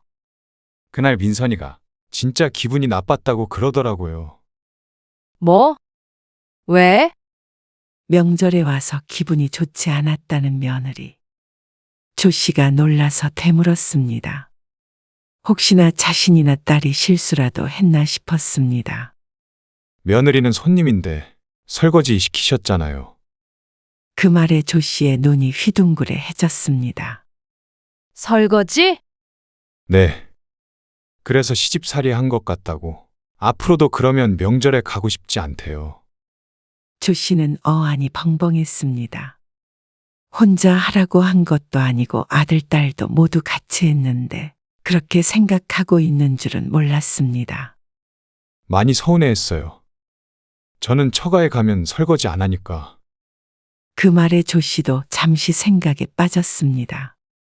그렇게 말하니 며느리가 서운한 이유는 이해가 갔습니다. 조 씨 가족에게는 당연한 일이겠지만 며느리 가족에겐 그게 아닐 수도 있겠다 싶었습니다. 그리고 아들도 사돈네에서 설거지를 하지 않는다고 하니 우리도 시키면 안 되겠다는 생각을 하게 됐습니다. 그래서 아들의 말을 듣고 며느리에게 연락을 했습니다. 우리 가족은 그냥 다 같이 해서 거기까지 생각을 못했어. 시집살이 시킬 생각 아니었으니까 너무 서운해 하지 마라. 네, 무슨 말씀인지 알겠어요. 그래. 우리도 새 식구가 생긴 게 처음이라서 그러니까 이해해줘. 네, 그냥 손님이라고 생각해 주세요. 며느리의 마지막 말에는 조 씨도 잠시 대답을 하지 못했습니다. 며느리가 무슨 뜻으로 하는 말인지 짐작해 보려고 했지만 며느리는 인사말을 하고 전화를 끊었습니다. 아무래도 손님이라고 생각하라는 것은 그만한 대접을 해달라는 말인가 싶었습니다. 어쩐지 기분 좋은 통화는 아니었습니다. 잘 풀어보려고 했는데 왠지 좀 더 거리감이 생긴 것 같았습니다.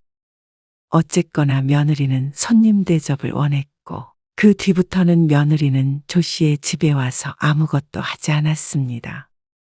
조 씨도 굳이 무언가 시키지 않았습니다.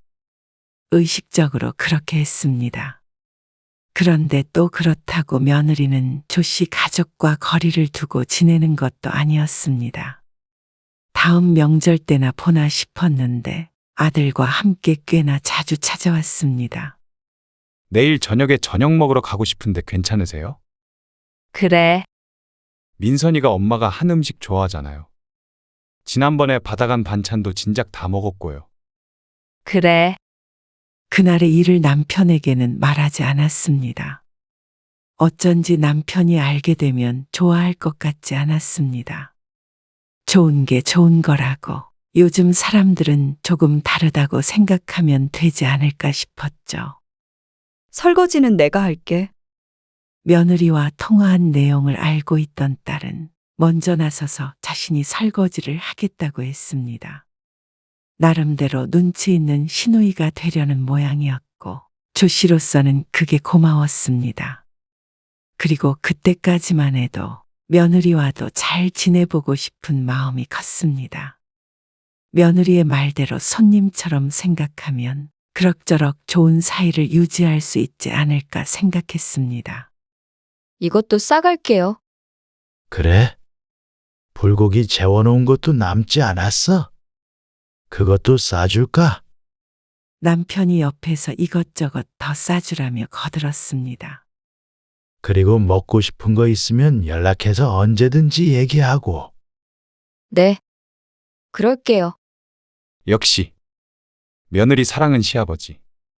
아들은 좋다고 웃었습니다. 아들 며느리는 주말에도 종종 왔고 평일 저녁에 찾아올 때도 있었습니다. 대부분 밥을 먹으러 왔습니다.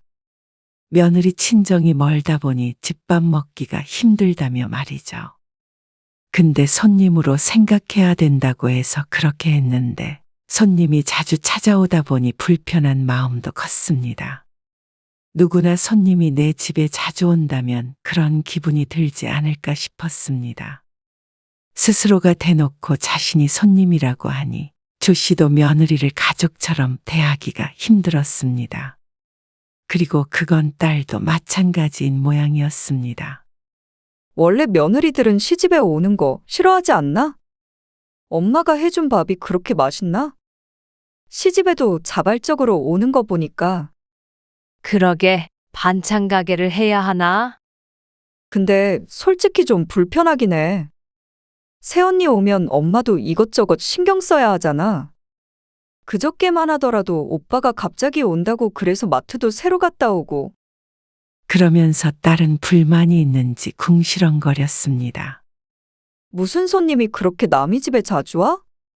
그렇다고 뭐 밥 차리는 거 도와주기를 해? 아니면 설거지라도 해? 솔직히 그건 기본적인 예의 아닌가? 나 같으면 불편해서라도 내가 설거지 한다고 할 텐데. 새언니가 가만히 있으니까 이제는 오빠도 설거지 안 하려고 하더라. 얄미워. 딸이 무슨 말을 하는지는 충분히 알았습니다. 그리고 동의하는 부분도 많았고 말이죠. 하지만 그렇다고 해서 고작 그런 이유로 며느리를 섭섭하게 할 필요는 없었습니다. 그러니 시집이 편해서 자주 찾아오는 것이라고 생각하면 나쁘지 않은 것 같기도 했습니다. 어쨌거나 시집이라면 일을 가는 그런 며느리는 아닐 테니 말이죠. 그러던 어느 날 며느리가 임신했다는 소식을 듣게 되었습니다. 덕분에 집안 분위기는 한껏 들뜬 상태였습니다. 진짜 축하해요. 이건 제 선물이에요. 고마워요. 아가씨. 몸 조심하고. 네. 안 그래도 다음 주부터 일은 쉬기로 했어요. 조 씨가 며느리가 임신했다는 말을 듣고 아들 며느리를 집으로 초대해서 작은 잔치를 했습니다. 딸이 준비한 선물도 주고 꼭 명절 같은 날을 보냈습니다. 상 한가운데에는 딸이 낮에 사온 케이크도 있었죠. 감사해요. 며느리도 기쁘게 웃었고 조 씨는 이렇게 가족이 화목하게 지낼 수 있다는 것에 감사했습니다. 그러던 어느 날이었습니다. 조 씨의 남편은 약속이 있어 집을 비웠고 집에는 조 씨와 딸만 있었습니다. 밥 해야 돼? 아니, 점심 때 밥을 너무 많이 해서 남았어. 그거 먹자. 아빠도 안 계신데 김치찌개만 하나 끓여서 대충 먹을까? 좋아. 다 귀찮다. 반찬도 다른 거 하지 말어. 밥 아직 따뜻하지? 응. 토요일 저녁이라 딸도 일을 가지 않고 무척 편한 상태였습니다. 모처럼 남편도 없으니 그냥 대충 차려 먹자 싶었습니다. 밥솥 코드는 아까 뽑았는데 아직 식지 않았을 것 같았습니다. 그래서 김치찌개를 끓이고 있는데 갑자기 초인종 소리가 들렸습니다. 어? 누구 왔나 본데. 이 시간에 누가 와? 내가 나가볼게. 딸이 문을 열더니 새언니하고 부르는 소리가 들렸습니다. 조 씨가 현관으로 다가가자 며느리가 혼자서 들어왔습니다. 연락도 없이 어쩐 일이야? 조 씨가 당황해서 묻자 며느리가 태연하게 대답했습니다. 수찬 씨 출장 갔는데 늦게 온대요. 혼자 밥 먹기 싫어서 왔어요. 식사 전이시죠? 지금 먹으려고 준비 중이긴 한데 김치찌개만 대충 끓여서 먹으려고. 미리 연락 좀 주지. 그럼 뭐라도 차려놨을 텐데. 괜찮아요. 저는 숟가락 하나만 놔주시면 돼요. 그러면서 신발을 벗으며 자연스럽게 집 안으로 들어왔습니다. 그래. 어서 들어와. 혼자 밥 먹기 싫다고 찾아온 며느리를 조 씨가 반갑게 맞았습니다. 밥상이 조금 초라하긴 했지만 그래도 며느리가 혼자 먹는 것보다는 낫지 않을까 싶었습니다. 조 씨의 딸이 며느리가 말한 대로 수저를 식탁 위에 하나 더 올렸습니다. 조 씨가 밥을 푸며 말했습니다. 딱새 그릇 나온다. 그래? 잘 됐네. 새언니 아니었으면 밥 남을 뻔했다. 밥을 나눠주고 자리에 앉아서 한술 떴는데 밥은 뜨뜻미지근한 상태였습니다. 하지만 먹을만 했죠. 식사를 마치고 과일까지 깎아서 먹었습니다. 그리고 잠시 후 며느리는 시계를 힐끔 보더니 주섬주섬 짐을 챙겼습니다. 저 수찬 씨 올 시간 다 돼가요. 이만 가볼게요. 그래? 차 가지고 왔어? 네. 조심해서 가. 조심히 가세요.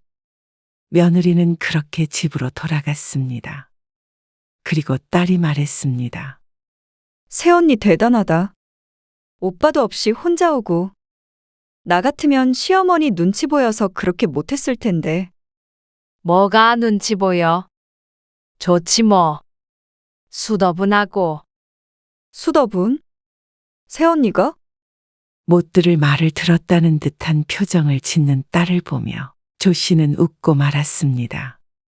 그리고 나서 한동안은 아들과 며느리가 집에 오지 않았습니다.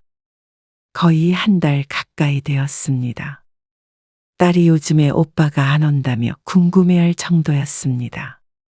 딸이 없을 때 아들만 중간에 한 번 와서 반찬만 받아간 적은 있었고 그마저도 곧장 집으로 돌아갔습니다. 조 씨는 그저 그런가 보다 했습니다.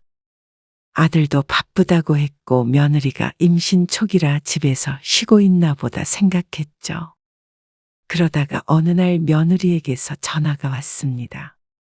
어머님, 오늘 저녁에 저희 집에서 같이 식사하셔요.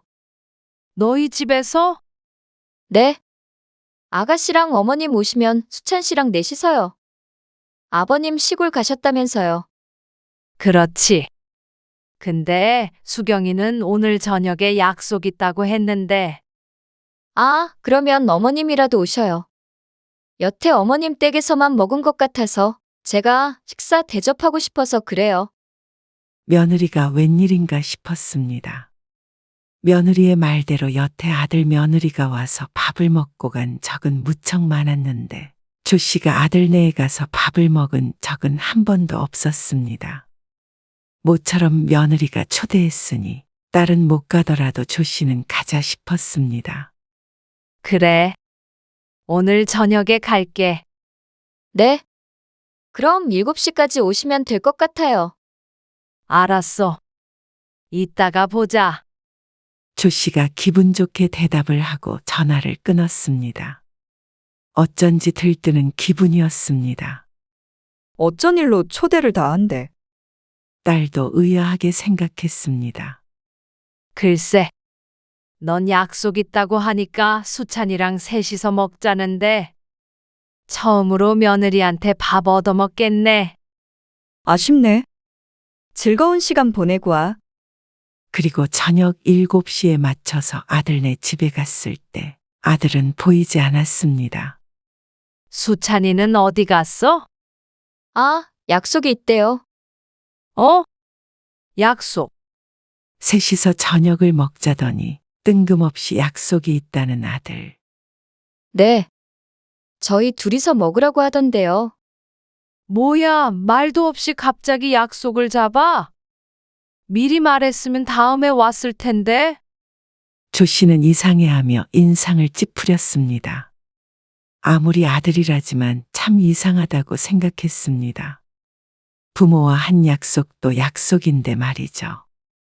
저희끼리 먹으면 되죠. 며느리는 대수롭지 않게 생각하는 듯 했습니다. 부엌 쪽으로 가보니 식탁엔 이미 반찬이 다 놓여 있는 상태였습니다. 밥 차리고 있었구나. 네. 뭐 좀 거들까? 내가 밥 풀게. 아니에요. 제가 할게요.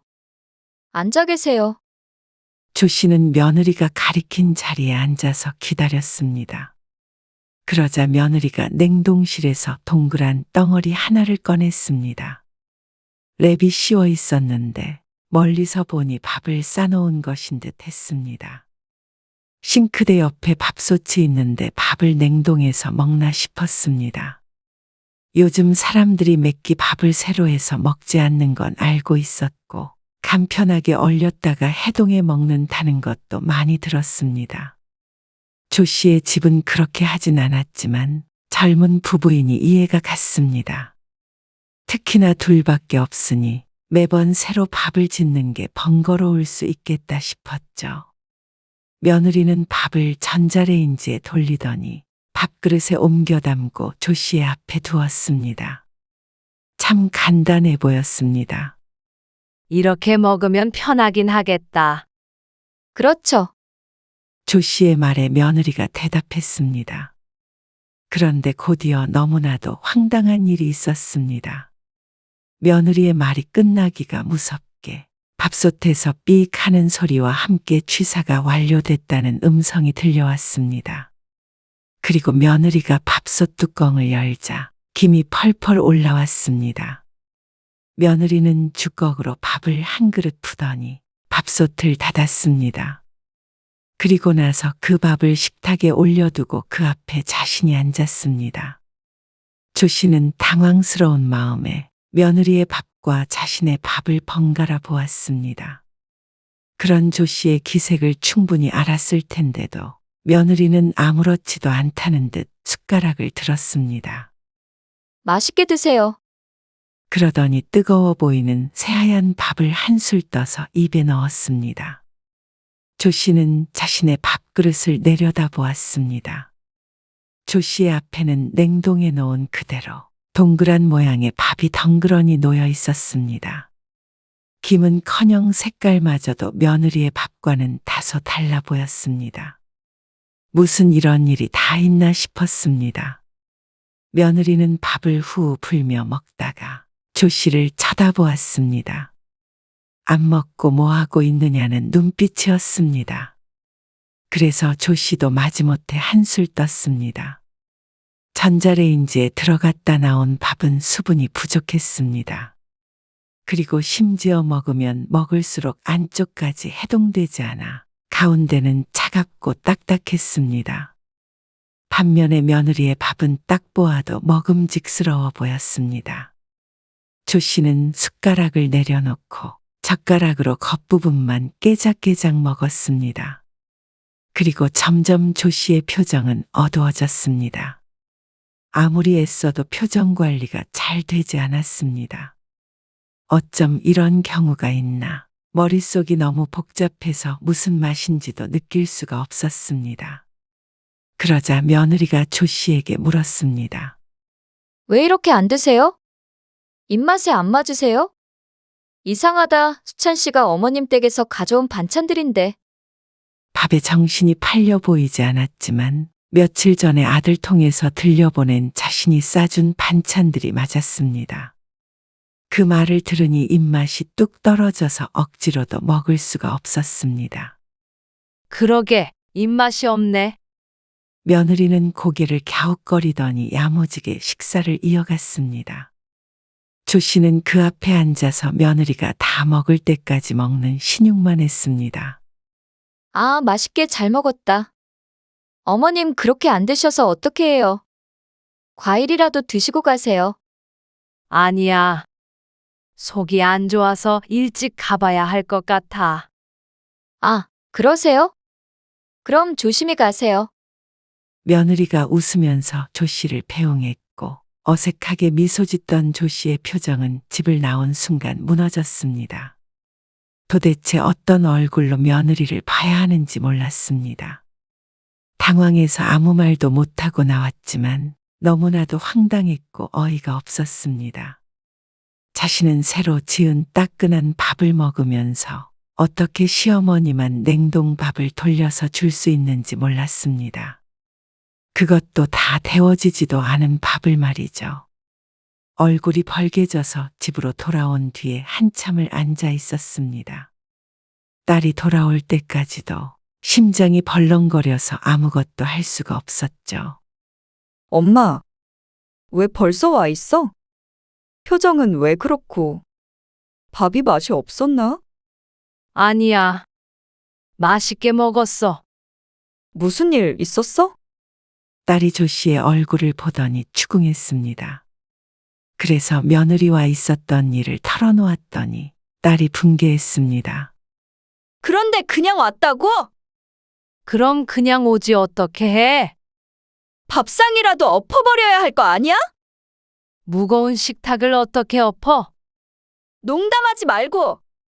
일어나, 엄마. 같이 가게? 어딜? 오빠네 집에 가야지. 그런 경우가 어디 있어? 딸이 너무 화가 난다며 방방 뛰었습니다. 그러고서는 조 씨가 말리기도 전에 며느리에게 전화를 걸었습니다. 그리고 스피커폰을 하고서는 통화를 했습니다. 차분해지려고 노력하며 자초지종을 묻는 딸에게 며느리가 아주 태연하게 대답했습니다. 네. 새밥 안 드렸죠. 왜요? 왜냐고요? 지금 그걸 말이라고 하세요? 그래놓고 새언니만 새로 지은 밥 먹었다면서요? 지난번에 저 갔을 때 어머님도 식은 밥 주셨잖아요. 그거 복수한 거예요. 똑같이 한 것뿐인데 왜 화를 내세요? 저는 그때 화 안 냈는데. 지금 무슨 말을 하는 거예요? 며느리의 말에 조 씨가 어안이 벙벙해 기억을 더듬었습니다. 언제 그런 적이 있었나 하고 말이죠. 그리고 이어지는 며느리의 설명을 들으니 갑자기 혼자서 조 씨의 집을 찾아왔을 때 김치찌개에다 먹었던 그 밥을 말하는 듯 했습니다. 지난번에 언제요? 그런 적 없어요. 올 때마다 새로 밥 해준 거예요. 점심에 먹던 밥 남았다고. 그거 주셨잖아요. 그제서야 딸도 기억이 난 듯 했지만 더 황당해할 뿐이었습니다. 그거랑 오늘 같은 경우가 같아요? 왜 달라요? 그거는 새언니가 말도 없이 왔던 거잖아요. 밥 차리고 있는데 우리 대충 먹을 거라고 분명히 말했잖아요. 괜찮다면서요? 숟가락만 놓으라고 했잖아요. 아무리 그래도 요즘 세상에 어느 땐데 며느리한테 식은 밥을 줘요? 도대체가 뭐가 잘못된지 모르는 것 같은 며느리와의 대화는 겉돌 수밖에 없었습니다. 그래서 똑같이 복수해서 알려드리려고 한 것뿐이에요. 근데 이렇게 전화해서 다짜고짜 화내시면 저도 기분이 좋지 않죠? 그 말을 들으니 조 씨도 참을 수가 없었습니다. 아니, 그거를 너 혼자 먹은 것도 아니고 우리도 똑같은 밥 먹었어. 그리고 찬밥도 아니고 밥솥에 있던 밥이야. 뭐? 복수? 그동안 따뜻한 밥 해먹였던 건 생각 안 하니? 해먹이다니요. 당연히 손님 맞는 입장에서 하셔야 하는 일이죠. 왜 며느리 마음은 요만큼도 생각 안 하세요? 저희 엄마는 사위 왔을 때 식은 밥 준 적 한 번도 없어요. 이래서 시집 하나 보네요. 그래서 다 같이 밥 먹자고 거짓말까지 해가면서 불렀니? 수찬이도 이 일 알고 있는 거야? 아니요, 근데 알아도 상관없어요. 저는 당당해요. 어쩜 이리 맹랑한 며느리가 다 있나 싶었습니다. 전화를 바꿔서 뭐라고 하려는 딸을 말리고 조 씨가 전화를 끊어버렸습니다. 더는 말을 섞었다가는 뒷목을 잡고 쓰러질 것 같았습니다. 조 씨는 전화를 끊고 차라리 아들에게 전화를 걸었습니다. 그리고 아들에게 따져 묻자 아들이 잠시 말이 없더니 대답했습니다. 제가 지금 밖이라서요. 집에 가서 민선이랑 얘기해보고 다시 연락드릴게요. 그날에는 전화가 오지 않았습니다. 조 씨는 한숨도 제대로 자지 못했습니다. 열불이 나기도 하고 비참하기도 하고 복합적인 감정이 들었습니다. 그때 서운했던 마음을 조 씨가 몰랐다고 하더라도 얘기를 했으면 최대한 이해하려고 했을 텐데 그걸 복수해서 깨닫게 해주려고 했다는 말이 기가 찼습니다. 어쩜 저런 무서운 며느리가 있는지 몰랐죠. 밤새 뒤척이고 일어났더니 다음날 아침 일찍 아들에게서 전화가 왔습니다. 아버지는 오셨어요? 다짜고짜 묻는 아들. 아니, 이따 점심때 오실 거야. 아, 그래요? 민선이랑 얘기해 봤는데요. 제 생각엔 둘 다 잘한 거 없어요. 엄마도 잘한 거 없으시고. 그러니까 괜히 아버지 아시기 전에 서로 사과하고 조용히 끝내세요. 뭐? 며느리와 통화했을 때보다도 더 황당한 심정이었습니다. 사과를 하라고. 엄마도 잘한 게 없다고? 그럼 어떡해요? 저도 결혼했으니까 당연히 와이프 편을 들 수밖에 없죠. 민선이도 식은밥 먹어서 기분 많이 상했었나 봐요. 그러게 왜 그러셨어요? 아무리 그래도 민선이가 갔으면 밥 정도는 새로 해서 주시지. 그러면서 하는 말이 가관이었습니다. 근데 아버지한테는 절대 말씀하지 마세요. 괜히 집안 시시끄러워져요. 그러자 옆에서 듣고 있던 딸이 버럭 소리를 질렀습니다. 오빠 미쳤어? 아들은 아랑곳하지 않고 꼭 아버지에게는 비밀로 하고 화해하라며 전화를 끊었습니다. 딸이 아들에게 전화를 걸었지만 받지 않았습니다. 그리고 점심때가 될 때쯤 딸이 아들네에 찾아가겠다며 집을 나섰다가 1시간 뒤에 다시 돌아왔습니다. 문을 열어주지 않아서 얼굴도 못 보고 돌아왔다면서 말이죠. 그리고 남편이 돌아왔을 때 조 씨가 뭐라고 하기도 전에 딸이 미주알 고주알 일러 바쳤습니다. 그렇게 비밀로 하라는 아들의 신신당부에도 불구하고 말이죠. 그러니까 집안이 난리가 났습니다. 남편은 딸이 한 말을 잠자코 듣다가 다시 차키를 들었습니다. 어디가? 수찬이네. 걱정되는 마음에 조 씨가 따라 나섰고 딸도 씩씩거리면서 뒤를 쫓았습니다. 아들네 집에 가서 초인종을 누르니 인터폰을 보고 아들이 금방 문을 열었습니다. 아, 아버지. 여긴 어쩐 일이세요? 좀 들어가마. 남편이 아들을 지나쳐서 안으로 들어갔습니다. 점심을 먹고 있었는지 며느리가 식탁 앞에 앉아 있었습니다. 조 씨의 남편은 서 있는 채로 아들에게 물었습니다. 수경이가 한 말이 다 맞냐? 수경이가 뭐라고 했는데요. 그건 너희가 더 잘 알겠지. 그러자 아들의 얼굴이 시퍼렇게 변했습니다. 너희 도대체 무슨 생각으로 엄마를 그렇게 대해? 남편이 호통을 치자 며느리가 울며 말했습니다. 아니, 아버님. 그러면 요즘 세상에 며느리를 그렇게 대하는 경우가 어디 있어요? 다른 며느리들 같았으면 진작에 발길 끊었을 거예요.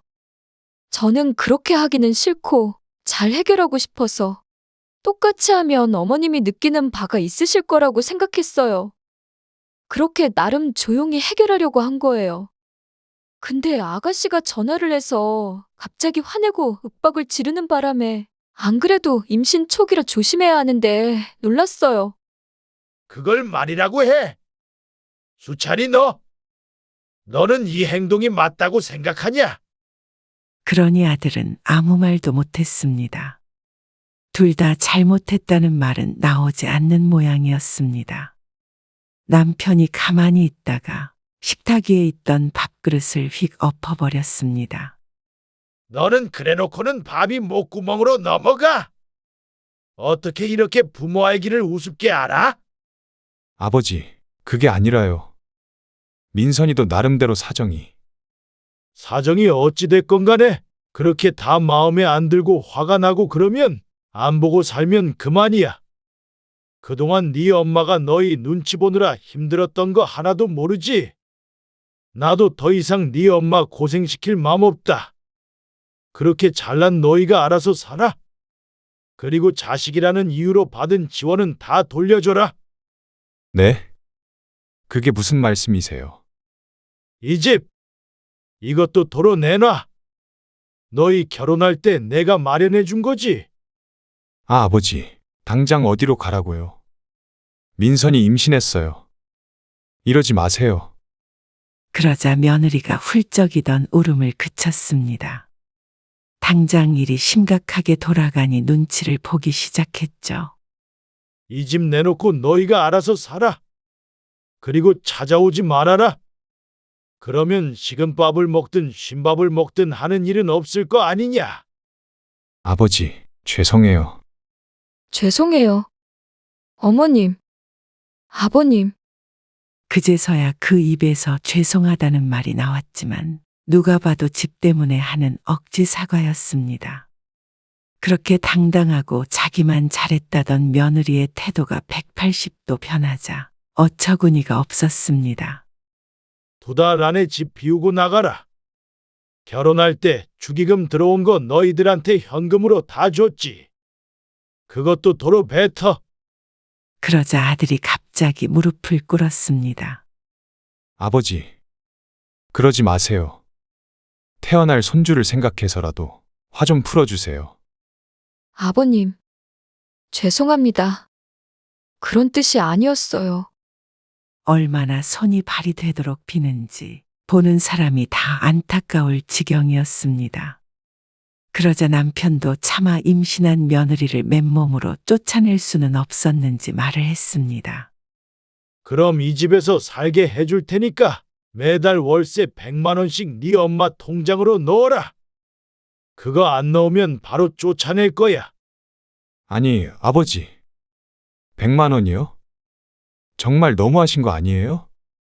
자식한테 어떻게 월세를 받으세요? 120만 원씩 넣어. 그러자 아들이 다시 입을 다물었습니다. 그게 싫으면 나가. 그러고서 조씨 일행은 아들네 집을 나왔습니다.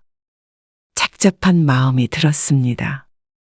결국엔 돈 때문에 자식의 사과를 받는구나 싶었습니다. 만약 이 집이 남편의 것이 아니었다면 저렇게 저자세로 나왔을까 하는 의문이 들었죠. 얼마 뒤에 아들은 며느리와 싸웠다며 작은 짐을 들고 조씨의 집으로 왔습니다. 아마도 그날의 일이 발단이 된 듯했죠. 그러면서 이혼안에 만회했는데 조씨는 한숨부터 나왔습니다. 지난번에는 잘못했습니다. 제 대처가 잘못됐어요. 사과 충분히 들었으니까 월세 잘 내고. 너희 일은 둘이 알아서 해결해. 조씨는 아들을 집에 들이지 않았습니다. 아니, 월세를 120만 원씩 내면 애는 어떻게 키워요? 그것 때문에 싸운 거잖아요. 네 애지, 내 애니? 그러고서는 문을 쾅 닫아버렸습니다. 아들은 다시 집으로 돌아간 것 같았고, 이혼한다는 말 없이 있는 걸 보니 잘 화해를 했던가, 애초에 이혼할 생각 없이 월세를 안 내려고 조 씨를 설득하고자 쇼를 한 것 같기도 했습니다. 아버지가 무섭긴 했는지 다음 달부터 월세 120만 원이 조 씨의 통장으로 들어왔습니다. 그리고 조 씨는 아들을 안 보고 지냈습니다. 아들을 보면 며느리도 봐야 할 텐데 그 얼굴을 안 보고 싶었습니다. 손님으로 대하라고 했으니 반갑지 않은 손님으로 대하면 될 것 같았습니다. 전화가 와도 받지 않고 찾아와도 집에 안 들이면 그만인 손님 말이죠. 가족이 아니니 죄책감은 가질 필요가 없을 듯 했습니다.